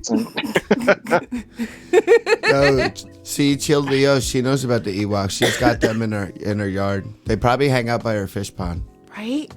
She has like the most beautiful property I think She I've be ever chilling seen. out, So peaceful. smoking with the Ewoks. She living that life. We're gonna be joining her soon. For real. So it'd be cool. I'm gonna be living up by Chill Leo. I'm excited. Oh, man. what's another controversial topic that they have? The midi-chlorians. Apparently, they were introduced into Star Wars canon in The Phantom Menace. Yes. The fact that their canon doesn't stop fans from talking about the point of midi-chlorian levels and how they affect Force users, and why they weren't mentioned in the original trilogy. Yeah, I've always kind of believed that the Force was some kind of like a field or somehow how kind of like Obi-Wan describes it in Episode 4. It's like it's an energy field that some people can like tap into, and the what they call Force sensitive people that some are stronger than others. But I didn't when they brought in the metachlorian thing, I kind of was like, okay, there's got to be another reason for why he's bringing this up. And if you go into like Episode 3, and that's how he when Palpatine is talking about Darth Plagueis, who was able to manipulate the metachlorians so that he can create life, type of thing, which also brings in the question of, was Anakin created by the Force, was basically conceived by the Force and in Shmi Skywalker's, womb, essentially. And I don't know. But you go back, and this goes all the way to the end to Episode 9, where Palpatine finally figures out a way to manipulate. Looks like he's finally been able to manipulate metachlorians, and he's able to control his own death, or control like death and stuff. There was a point to it. I get that, but I didn't necessarily believe. I didn't get that at first until finally in Episode 9. It took him a while to kind of explain the whole thing, but because there's no mention of it whatsoever, even in Episode 7, 8. It wasn't until 9 that it kind of just made sense. But I kind of wasn't on I wasn't online as soon as like metachlorians. What are those? As soon as they mentioned it in Episode 1, I was like, well, okay, so now you're turning it into like I don't know. It's almost like you have to have these metachlorians inside of you to be Force sensitive. And what happens if you don't? Can you still tap into the Force? Can you? I don't know. It just seems kind of fuck that shit. hokey at I first. ain't letting no metachlorian inside of me. all I can think of when he says that guy my Paul's God. name is Poutine. Poutines. Yo, that's like French fries. My brothers call him waiting to pulps. happen. Yeah, heart attack in a bowl. Heart attack in a bowl. So the next one apparently is the Ewoks. Yeah, I love them guys. The question is, are Ewoks cute and furry teddy bear-like creatures or vicious carnivores? Nah, they smoke weed. No. And this I understand. Ready? Because I remember this. So sure, they help fight the Empire and serve as a symbol of the many alien races suppressed by Palpatine. But they also tried to roast Chewbacca and Han over the open fire and eat them for dinner. I think don't fuck with Ewoks. Period. Like, they're nice until you fuck with them. Well, the one thing that you have to remember is that when they saw C-3PO, they thought he was a god. So in one sense, you can kind of say that Han, Luke, and Chewbacca were kind of going to be like a sacrifice to their god and everything. In which case, because Luke knows the Force, he was able to use the Force to make him look like he had powers, and thus they said, "Oh, well, yeah, he can do all this, so yeah, let's just do what he says," and they cut them loose. But no, I would agree that I think the Ewoks, yes, they're cute and cuddly and everything, they look that way, but they're survivors, you know. Yeah. They'll take care of be. themselves. Yeah, I agree with that Yeah, one. they like Sour Patch. The Sour Patch. You smoke weed and they happy. You don't smoke weed and they stab you with their They spear. stab you. They're like that baby from Bruce's dream last night. Yeah, they They stab you underneath the freaking mat. the killer baby threw the chair on the wrestling mat. And then next thing you know, What? the Amish, we had live wrestling on my show last night. Wow. Courtesy of our homie Southie. Yeah, yo. courtesy of Southie_617. He had an Amish wrestler with a butter churn. With a butter churn. Yo, this shit was a vibe. It was crazy. And then we did backyard wrestling. It was fun. it Dude was got like- hit by a fucking car. Yeah, we saw someone get it was nuts. I Like, don't know what legit happened. got hit by a car. Like, I was shocked. Like, sometimes I don't realize that Bruce has his microphone on and I'm like saying something or coughing or what have Big you. Maker knows this shit was wild. But this shit was like legit crazy. Like, dude got hit by a fucking They were jumping car. off houses, doing like triple tables and shit. School buses, like abandoned car. Thumbtacks. Holy shit. Blades knows she was there too. Yeah, Blades knows. They were cutting bitches. But yeah, so number 4, Stormtroopers combat skills, which this is another one I understand. Only Imperial Stormtroopers are precise, the wise Obi-Wan Kenobi led us to believe Stormtroopers were all capable marksmen. Then, for the most part, we see them miss everything and everyone they aim to hit. Was Obi-Wan being a crazy old wizard? Or was he thinking Stormtroopers would be like the clone troopers he used to fight beside? Well, I mean, a lot has happened. They didn't, because the original clones were because they were Jango Fett, who was an actual Mandalorian, who was a combat person. You know, they would be trained accordingly, but I don't know if he was the one that trained them or if they actually had their own, if the Geonosis, where they made the clones, if they were trained, they're the ones that trained them. It's kind of like up in the air. You don't really know for sure, but I can tell you for sure, just from watching the movies, they seem to have better combat skills in the original, in the prequels, versus what they were in the original trilogy. So, I mean, I just remember them sitting there like, where are they? What the fuck? Like, it's like in a ricochet. Like, I was like, it's gonna be like ting, ting, ting. Like, it was all over the place. Yo, why are we here about Jabba, yo? What's your beef with Jabba? Jabba the Hutt. Why are we hear about him? He was cool. He's like a big We ass. did. I mentioned him like 4 times. Did you? I'm stoned. He was a big ass pimp and shit. He had like people chained up and shit. He was crazy. My kind of dude. He's like the don't forget pimp about of the his galaxy. rancor also. That would eat you. Yeah, he had that big hole in the sand. The fifth thing that people within the Star Wars circles seem to have disagreements about is the viewing order. You know, if you should watch it in the order that it came out via year, or chronological, I guess it would be called. I would say I don't have an issue with either way, but for me, I'd rather watch it in chronological order. It's almost kind of like you're saying if you're gonna watch, I let's say I'm trying to think of another. That'd be like kind of saying like the Harry Potter films. It's like you have to watch those in order so that you can understand the progression of the story and everything. How Harry progressed through his through the wizarding school. But with this one, if you want to have a basic understanding of what it is, probably the original trilogy would be the best way to start, so that you can kind of have a little bit of background of what's going on in the prequels, and then move up to the ones that are after the original trilogy. But you can still figure things out from the original trilogy. I think by my not brain would like.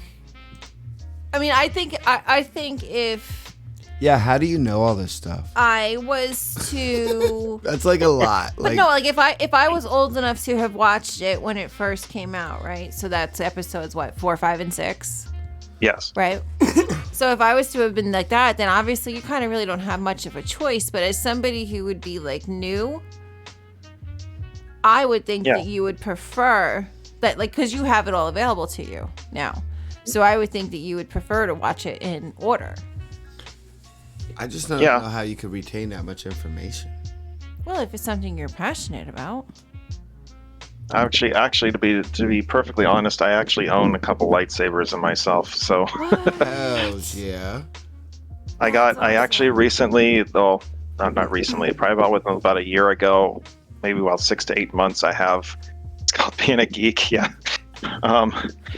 I bought the actual. It's actually sitting here in the room, but it's not assembled. I haven't assembled yet. Actually, earlier when I said I want to put the trash down or whatever, that box that was sitting in the corner, that's what it came in. Oh, It's still sitting in that box.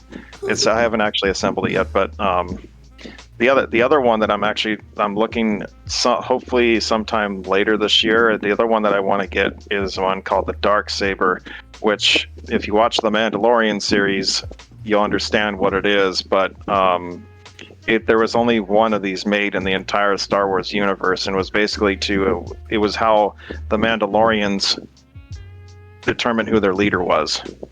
Whoever held the dark saber would be the leader of the Mandalorians. So I'm looking to potentially get one of those. That's cool. I want to shell out about $300-$400 for it, but I got to save up for that. Yeah. Holy hell, that's an expensive. Wow, hell yeah. Yeah, that's how much this Darth Maul lightsaber was. So just so you know. Can you cut your I'm gonna put insurance on that. Can you shit. cut steak and shit with it? I wish. I would use that shit at the dinner table, wong. Doesn't the queen? Didn't the queen used to do that when she would cut cakes? She would use this not lightsaber, obviously, but she would use a big sword. Ooh, Brookers, let's get fucking samurai swords instead of kitchen knives. Actually, you can actually.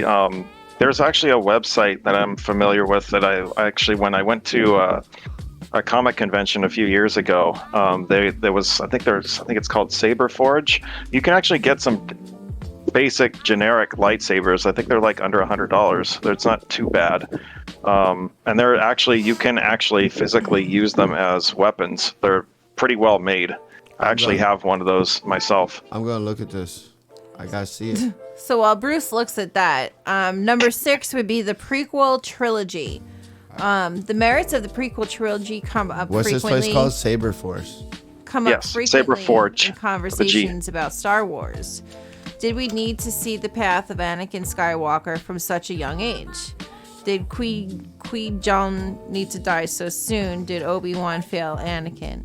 The questions about the stories and characters introduced in the prequels are endless, and every fan has strong feelings about all of it.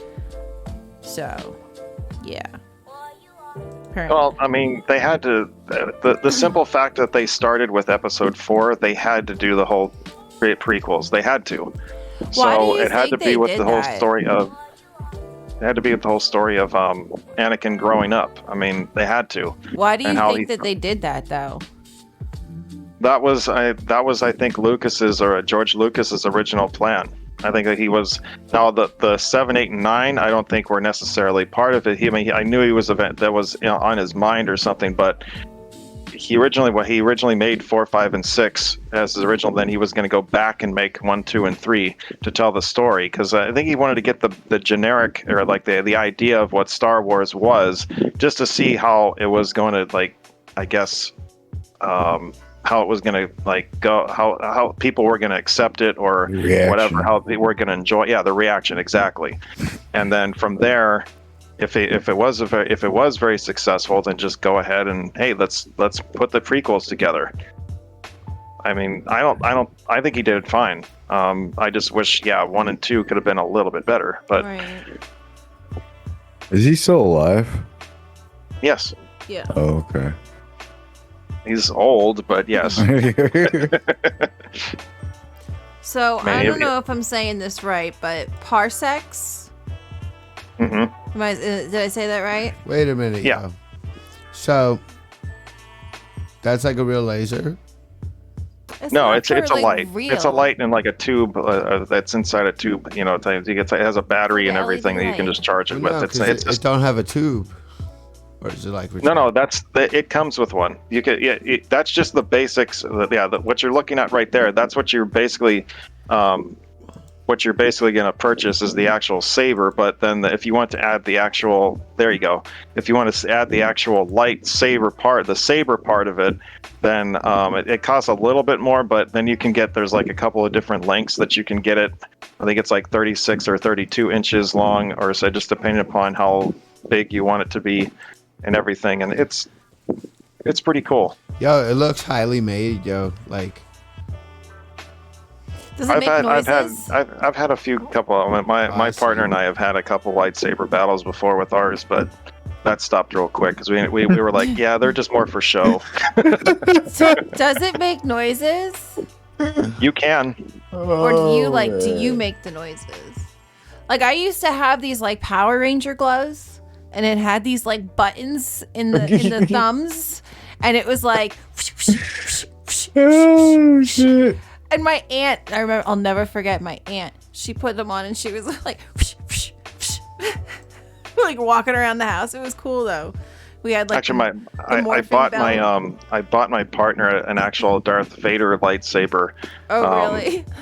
And it actually does have sound in it. It came with the actual saber. It had a little speaker built into it, so it actually makes the sounds. If it clashes with something, that makes a sound effect. When you ignite it, it makes a sound like the psh sound effect and everything. It's really cool. Hells yeah. Bruce, oh my goodness. Leo, if you're still in here, ever since Bruce started watching you and used with your hells yeah, Bruce says it now, and he says it so funny and adorable. I absolutely love it, and I have you to credit for it. That's because I spend like every morning smoking. I get out of work and then I come home and I smoke with Chill Leo. He just sit there and goes, hells yeah. Yeah. Hells yeah. Such a vibe. It's adorable. So the parsecs, apparently it's the ship that made the Kessel Run in less than 12 parsecs. That's the Millennium Falcon. Yes. Yeah. Do you even know what you did with that line, Han Solo? I didn't write this question, so I don't know. A parsec is a measure of distance, not time. Fans have been trying to rationalize Han's boast for decades. Is Han lying? Or is he talking about how he navigated close to black holes to navigate the Millennium Falcon over a shorter distance than the normal route? I mean, I'm not. I honestly, I'm not. I mean, if you go back, that was in part of what was it, episode 4 when that first was mentioned. But if you go back and watch the Solo, the Star Wars story, Right. that's when he actually completed the whole thing in 12 parsecs. And I said, honestly, the Millennium Falcon was an amazing ship. I mean, it was able to complete it. So what? Right. It's a fast ship. I Just leave it always at that. kind of thought, though, like, he was always like a hot shot. You know Yeah. what I mean? So I think I do think that he fudged a lot of things that his claims. Yeah, I would agree. But so what? No, but I mean, that was one of the things that they in Solo, he actually they actually do mention that in the actual when they're escaping. What is it, that one planet? They go through. It's the only way that they can actually escape is if they go that route. So they had to be faster. Otherwise, I think they were going to get killed or something. If I remember correctly, guys, it's been a while since I've seen the movie, but I believe that's what it is. So if they didn't complete it within a certain time, they would have been killed. Right. So he had to get out of there the way he did. So 12 parsecs, sure, why not? Well, I'd say, David, you are extremely knowledgeable. I'm gonna give you expert level. I'd say. So, if you ever have to go to like any Star Wars thing or anything, just tell them you're DJ Bruce certified. Okay. And you are an expert in all of Star Wars. Pot of Coffee Podcast University Approved. graduate. Yep. You graduated. You're an expert now. You know, that's like Gordon Ramsay level, but for Star Wars. So, congratulations. Oh my god. I feel so Part is special now. I left the laugh in it. Yeah. I left the Yeah. That's so fun. But yeah, I mean, it's like just been a blast tonight. I think we've learned so much about you, and it's so cool. Like, you were a freaking record breaker.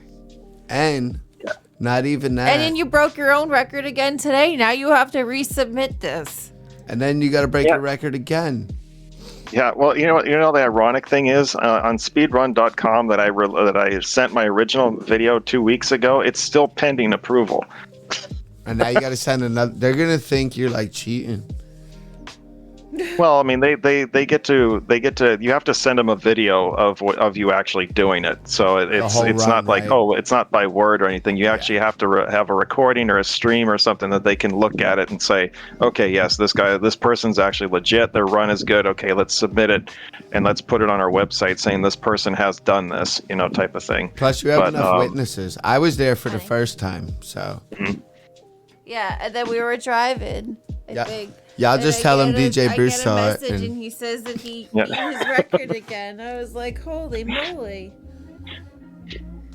But yeah, it was quite the experience. I mean, I said, and this is the ironic thing because I never considered myself an actual speed runner or anything like that. But I mean, on Super Metroid, I can do 100% runs, and I've done 100% run, no glitch, no death, no skips, anything like that in 90 minutes.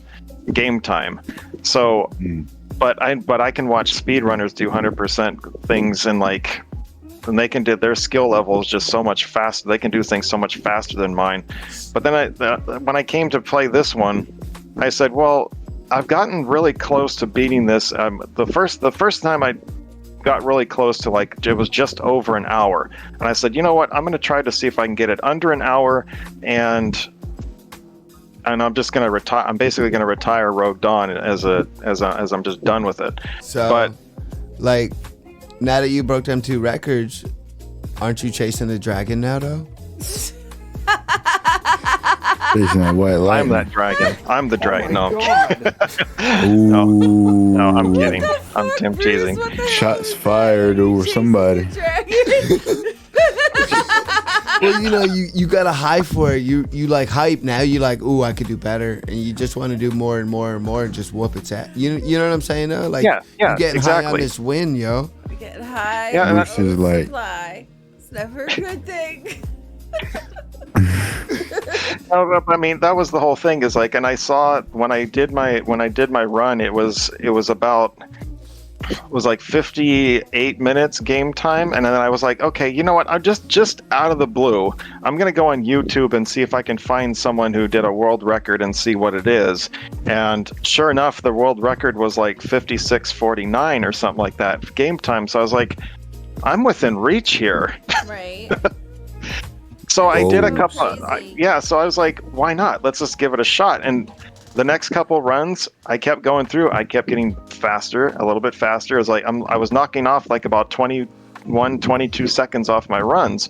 So I was getting really close. But then I hit a snag, and I said, well, I don't know I don't think I can really get faster than this? And then Wow. or how am I going to get faster than this? So that's when I started studying the map. Yeah. And I started looking as I was talking about earlier, and Just sure shave it enough, off time at like just like millisecond after millisecond. Do you Yeah. do you think you hit the point of absolute perfection in your run? Like not No. one flaw. Are you going No. for absolute perfection? yes, Are you? That's what I do when I DJ. So I feel that like when I mix, like every time, like I have all these flaws that nobody knows I even have, and it drives me insane. Well, Brookers knows I have them because I always bitch about them, but it drives me insane. And every time I play, I try to improve, like no matter what. And I've been trying to improve at this shit for like 30 years. It's always like he'll do like a mix and he'll turn to me and go, "How's that? How's that?" And I will be honest with him. I mean, I And, just like- try to get better and better and better. Like, Oh, I don't like that one. what or- do you think sounds the weird. best time with no fuck ups, perfect, not one flaw, every jump's perfect, every move's perfect. What do you think the time would be? I want to say under 51 minutes, maybe under 50. Wow. So do you think I still think I can knock off a couple minutes off my time. do you think we could set a goal for 50 minutes? That's my goal right now. Yes. That's Bruce your is goal. a motivational coach. Yo, I'm put up $50 if you could do it in 50 minutes. Now we taking bets. No, let's let the man train like 2 weeks or something, Oh, now you training him? and then we put it. Well, let's all like let's All give right, him some Mickey. incentive, yo. Let's make him make a record where they're gonna chisel that shit on his tombstone. They're gonna be like Metroid Rogue Dawn, 50 minutes, like 50.00, like absolute perfection. That would be killer. 50 minutes Right, for like- $50, but it can't be 50.01 or It has to be 49. 50 or under 50 minutes. Okay. No, can't be 49.99 either. It's got to be 50. Oh. What? Okay, Why that's a would little- you do that's- that? that's a You're little just bit. gonna sit there and like wait around across the freaking castle line. Just like sitting there like waiting. Like club ain't open yet. Can't go in the doors. But just think, that would be absolute perfection. 50 minutes, $50, like just 50 fit, like 50's a vibe. Gonna do like a moonwalk into the castle when. And I'll do 50 dab reps while he does the 50 minutes. I could do a dab a Who minute. are you fucking kidding? I do that on my stream now. What the fuck are you saying? We're getting with the 50s. Let's smoke 50 Wow. joints. What is wrong Actually, with the you? Green Slate brings up a good point there. He says 49.99, but there's only 59 seconds in a minute. Apparently, Bruce has a stipulation. You can't. It has to be like. It has to be I could do 50.00. I could do 12 dab reps in 2 minutes. And if you add up my dabs during one of my streams, like on a real ripping night, You're gonna fall probably. through your system right flat on your head, and I'm gonna laugh. I I'm gonna bet you- laugh the whole time. I bet you I've done over 50 dabs on my stream. Oh, believe it. I believe it. Yeah, I believe that. All day. I mean, like, wait. in Plus like a- smoking bags and bongs and joints. So I think no. If he has to do this by 50.00, That's a dab a minute. then you have to do that too. Do what? Like you can't like finish it in 49. She's saying you guys speed run your dabs, bro. I could do a dab a minute. You got it, and it's got to be done. You can't like you got all this coughing you do. But I got 30 seconds to record. Well, it takes like 30 seconds to hit the dab, right? And then like he has like, well, it takes like even less than that, like maybe 2 seconds to hit a dab. So he has like 58 seconds to cough and go back at it. Yeah, Y'all know how we'll much Bruce coughs. We'll nectar collect it and speed. That's like for speed, yo. Yo, you could crash into your freaking machine. His Your head's just instrument. gonna hit the boards. He's gonna. We'll have to like, we'll have to do a combo stream where like half of it's DJ Bruce, we'll split our screens, and half of it's you. and then we'll have a timer, and I'll sit here and do dabs, and you'll sit there and play the game, and we'll put a $50 bet on it. How do you the think we first like one- those cookies, Kyle? The first Are one- you listening to the show tonight? The first one to perfection wins. Oh no, Wow. I'm just playing around. But no, I'm glad you got goals like that. Like that is badass, yo. Like I mean, the thing is, if I'm able to actually complete this goal, yeah, I'm gonna officially retire Rogue Dawn for like ever, or until I decide to like play it just randomly again. Because I never thought I could actually get to where I'm at today. I never saw that coming. Never did. now, what if you actually hit your goal, but don't you think your brain's gonna be like, man, I could have just, I could get to 49. Like that's what I'm saying. You're good. Like you're always gonna try and one up yourself. You're chasing the dragon, baby. Let's go. Let's fucking do this. Go. Oh my goodness. Because you know what's gonna happen is like I got 50 seconds last time. Now let's try for 50 or 49. I mean, yeah, there's always going to be the push to do more, but once you get to a certain extent, it's just like you're talking. I mean, one thing one of my regulars who's in my group chat, he was like telling me that there was literally they've measured by frames on some of these speed runs how someone was actually quicker by like 2 frames or something like that of the actual game, of the gameplay or something, of the finish or the finishing time. Oh yeah, like It's crazy like that. That's what I'm saying. You guys are gonna get down to like the millisecond. Does it ever like piss you off if it's like you try to like better yourself? Like let's say you did the 50, so now you're gonna try and do the 49, but then all of a sudden you're at like 52. Like you did worse. I've let me see. Later part of the latter part of last week, I actually did some practice runs for Rogue Dawn, and I just decided, okay, well, what the heck, I'm just gonna just have some fun, see where I'm standing right now. And I literally was just under an hour. I was like at 58, 57 minutes. I'm like, what the heck is wrong with me? Now I just literally gotten 55 minutes, and now I'm going higher. Well, this isn't right. But Right. so you do your Baker, thank you so much. you do your official runs on Sundays, right? On your Twitch.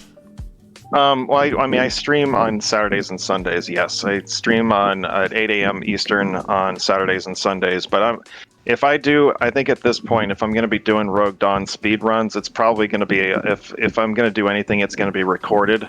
I'm actually going to be, one of the things I'm doing for my YouTube page right now, or what I'm going to be doing in the near future, is I'm just going to be recording myself doing some random video games and stuff like that off the NES, Dreamcast, whatever console I decide to do. And I'm just going to start uploading those videos over to YouTube, and I'm just going to have rather than just be streams only going to be on there, they're going to be like my recorded gameplay, just to kind of boost a little bit for the channel. That's all. All right. So when you say your officials on Sunday, how much time do you spend during the week training to How do get you get to train? that official? Well, 'cause like- I know like Green Slate Gaming, he vibes out on my channel a lot during the week, and he does some training and stuff, and he gets ready for the weekend, and he's doing his practice runs and stuff. So how much time do you put in during the week to be ready for that Sunday? If I'm doing official like world record runs, I generally only a couple times a week, if anything. And I will say this, a lot of times it's nights I can't sleep. I'll literally come into my game room, which is this room here, which is where I'm at right now, and I'll just pop in Rogue Dawn and I'll just start playing it, and just to get some practice, maybe mess around on the map, try to it's figure kinda out the little random. shortcuts or something. Yeah. You're kind of random with it. Now, do you Yeah. the day that you have your official run, like you still get nervous? I don't think I get nervous until the actual credits are showing, to see when the time actually comes up on the screen. Gotcha. Today's reaction absolutely was, I was blown away. Well, even the other week, I was there at your stream when you did it live, and I mean, my man straight up hit tears, yo. Like for real. That's where we got this clip. Oh my god. I mean, think about it though. That's something that you've been working and working and working. Yeah, and you've been working for, now. and you finally do it, and it's just like holy crap. Passion. The day that you do Yeah, that passion. big run and you're going for that world record, is there like a special breakfast? Like, is a there? breakfast of Is there? champs. Do you have like a special breakfast, like a routine? Do you wear special like? I have to wear blue underwear, Like, or don't wash your underwear. yeah, you know? Do you have a jersey? Like, is there something special? Like, do you have like a vibe? Generally, what I do before any morning that I'm going to be streaming, I usually get up an hour before the stream. I kind of do my usual morning routine stuff, and then I come in the game room and I just I get everything set up, and then generally what I do is if it's a Rogue Dawn attempt or run, then I'll generally go through like the first 5 minutes to see how I'm feeling, and before I actually go live, I just take a deep breath, I meditate for about a few minutes, and then I say, all right, let's go, type of thing, and then I just press the go live button, and it's just do I ever expect it? No, of course not. Especially when you're trying to get some of these little missile tanks and items and things like that are just like, you have to do special things to actually get up to what I call like wall jumping into a morph ball to go into the little slot where the little missile tank is. It's also hard too because I would think it's hard because you're going for like a world record run, but then at the same time you're setting up for a Twitch stream, and people like I'm gonna come watch. Green Sight's gonna be there. All your homies are gonna be up in the chat, and they're gonna be talking and rooting you on. That chat get you hype. Like you see that when you're playing the game at the corner of your eye, and you see we all like, let's do this. Like that. You get somebody like Does that Heavy help T in you your improve? chat, Yeah, or you get and Heavy it's just T. like, damn, son. He's all like, 'Cause, like, he's I making know- sure you're taken care of. I know, like mine, I turn mine on, I pick my first song, and I really don't pick the rest of my songs. And then, like, I start my stream, and then, like, Heavy T will come in, or Top Cat will come in, or certain people come in, and I kind of go by, like, the vibe of the chat. So there's, like, the vibe of the chat, like, if the chat's not hyped that day, does it kind of, like, put it down on your run?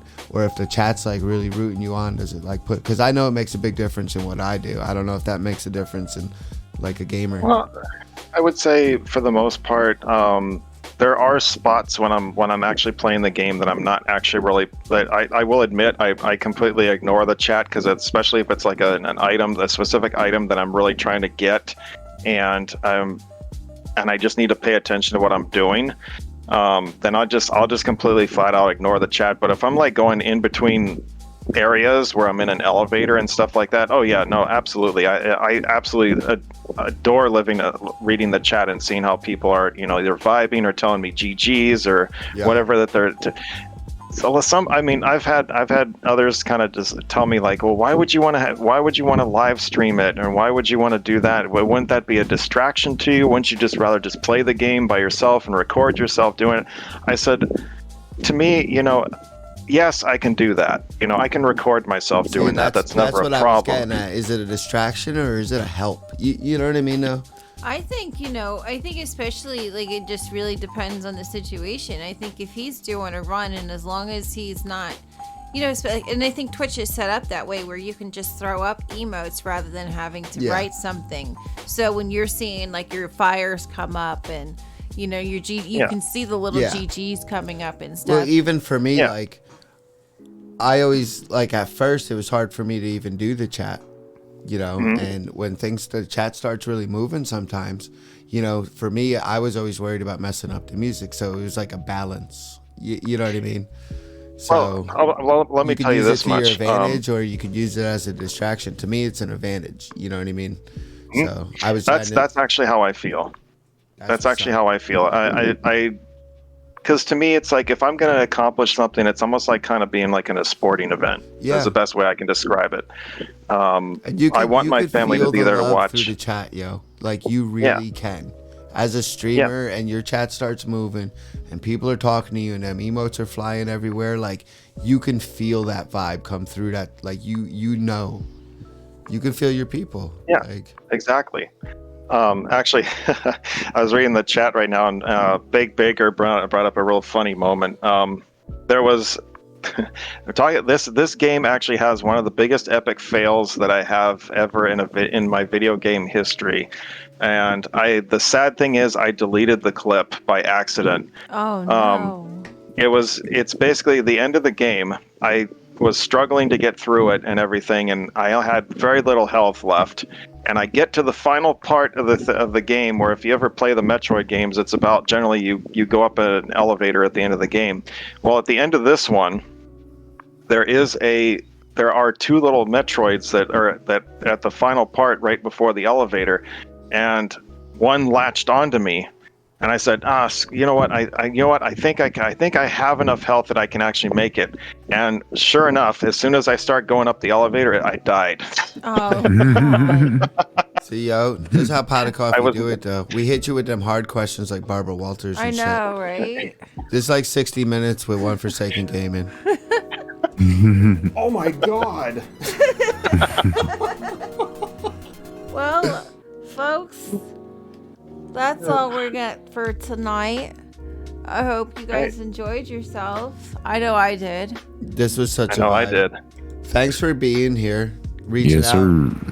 Come on the absolutely. show and vibe out with us and tell us all about Absolutely. your channel. And everyone, make sure y'all are following 1Forsaken, yo. If you don't, you better. 'Cause he's a cool dude. Yeah, he's cool. He streams on the weekends. And I Man, appreciate check you 'em out. guys having me on. This is my very first broadcast for podcasts. I mean, I was super anxious. I mean, my partner would tell you I was pacing the hallways trying to think of like things I was gonna say. You know. it's easy, yo. We just like The best way that I think to say it is like, just think like you're just chilling with your friends. I'm like Geraldo and she's like Oprah. Love it. Oh my god. Oh my god.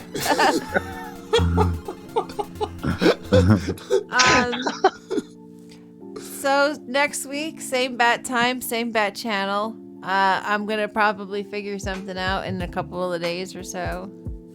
I don't know. Figure something out for next week. I got Nice. something. I already got the topic. You It's got a already topic? figured out for next week. Okay. Bruce is gonna handle it. I got the topic, and maybe I could finally get my motherfucker Green Slate Gaming back on the podcast this year, because I've been asking him for like 6 months, and my man was the one that was like, bring the podcast back, and I was like, no. He's like, bring the podcast back, and I was like, no. And he's like, bring the podcast back, and I was like, all We have right, a podcast. all right, we bringing it back. Is that visual? Do we take pictures for that? And then I was like, hey, Will, why don't you be on the podcast? Hey, Will. And he been like, nah. So, hey, Will, Been ducking. next Sunday, we need you. I got a really good topic. Bruce going to do this shit. Well, Brooker's going to write it, but Bruce got the topic, and it's going to be a vibe. Wait, no, you gotta write it. Nah, it's easy. Y'all will love it. It's easy. Y'all going to love this topic. Oh, it's going to be off the chain I'm next week. excited. I guess we go and find out. Look for the flyer. All right, Green Slate Gaming is in. We got 14 witnesses right now. So Sunday. All right, sounds good. Next So Sunday, Green Slate Gaming, we're going to talk a little bit about what's going on in his channel, and then we're going to go into my topic. We're going to set up some flyers. We'll let you know. All right. It's going to be awesome. Sounds pretty awesome. That's it. Tune in. Bruce is making shit happen. Tune in next Sunday. Green Slate Gaming in the building once again. He's been on the podcast a couple times before. Yep. So he was here in the beginning. He was in season 1. In And season 2.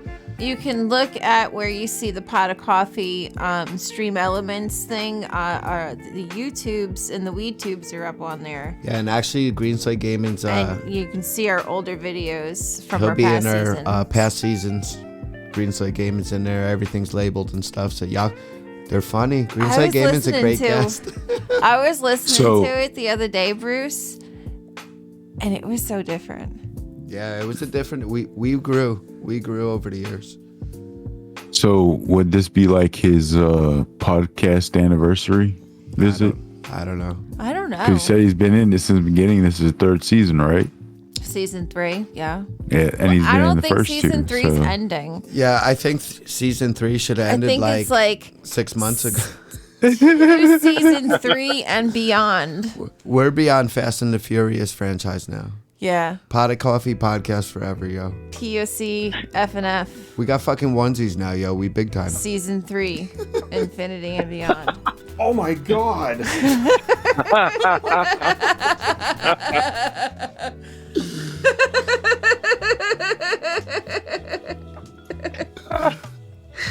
All right, Brookers, let's rate us. All right, yo. Oh yeah, that's right. I gotta go look for somebody to raid. Yo, Hold up. Oh Jesus! Big love, David. Hold my Appreciate ball. you guys. vibing out with us. Yep. Everyone Thanks. I that came appreciate being through. here. In the chat. Big love to all y'all. I'm glad you rocked out with us. Well, we didn't even rock out. We just vibed out. Yeah. So, I needed this tonight, actually. every time I see a mic, I just want to say DJ things. I want to say like it's that Sunday and shit. Chill, Leo. Big giant love. No, we're gonna go into homie Trey. I'm gonna get out of work in the morning and smoke down with Chill, Leo. We're gonna go see nephew Leo. How's that sound? Yeah, we'll hit it. Trey's the homie. We're gonna go hang out with Trey. All right, y'all. We're gonna go hang Great, out y'all. with Trey Strong. We're gonna go smoke weed over there. Have a Thanks good for one. tuning in. Have a Have good one, night, all. everybody. Big giant love. Rhinos are unicorns, Hugs and Nugs, the Baked Baker, Green Slate Gaming, Sleepy J, and everyone else out there. This that Sunday, y'all. Have a wonderful week. I need to do it. I'm sorry. Bye. Oh my He said god. bye. That's a clip. Say it again. One more time, Let's Bruce. make clips on hands like that. Like, we're gonna record Sham. That's what we're gonna do. We're gonna get Sham? Sham clips. Oh yeah. Oh Bitch. my She god. said, bitch. All Did right. it go? Dude, this Yeah, it takes went. forever sometimes.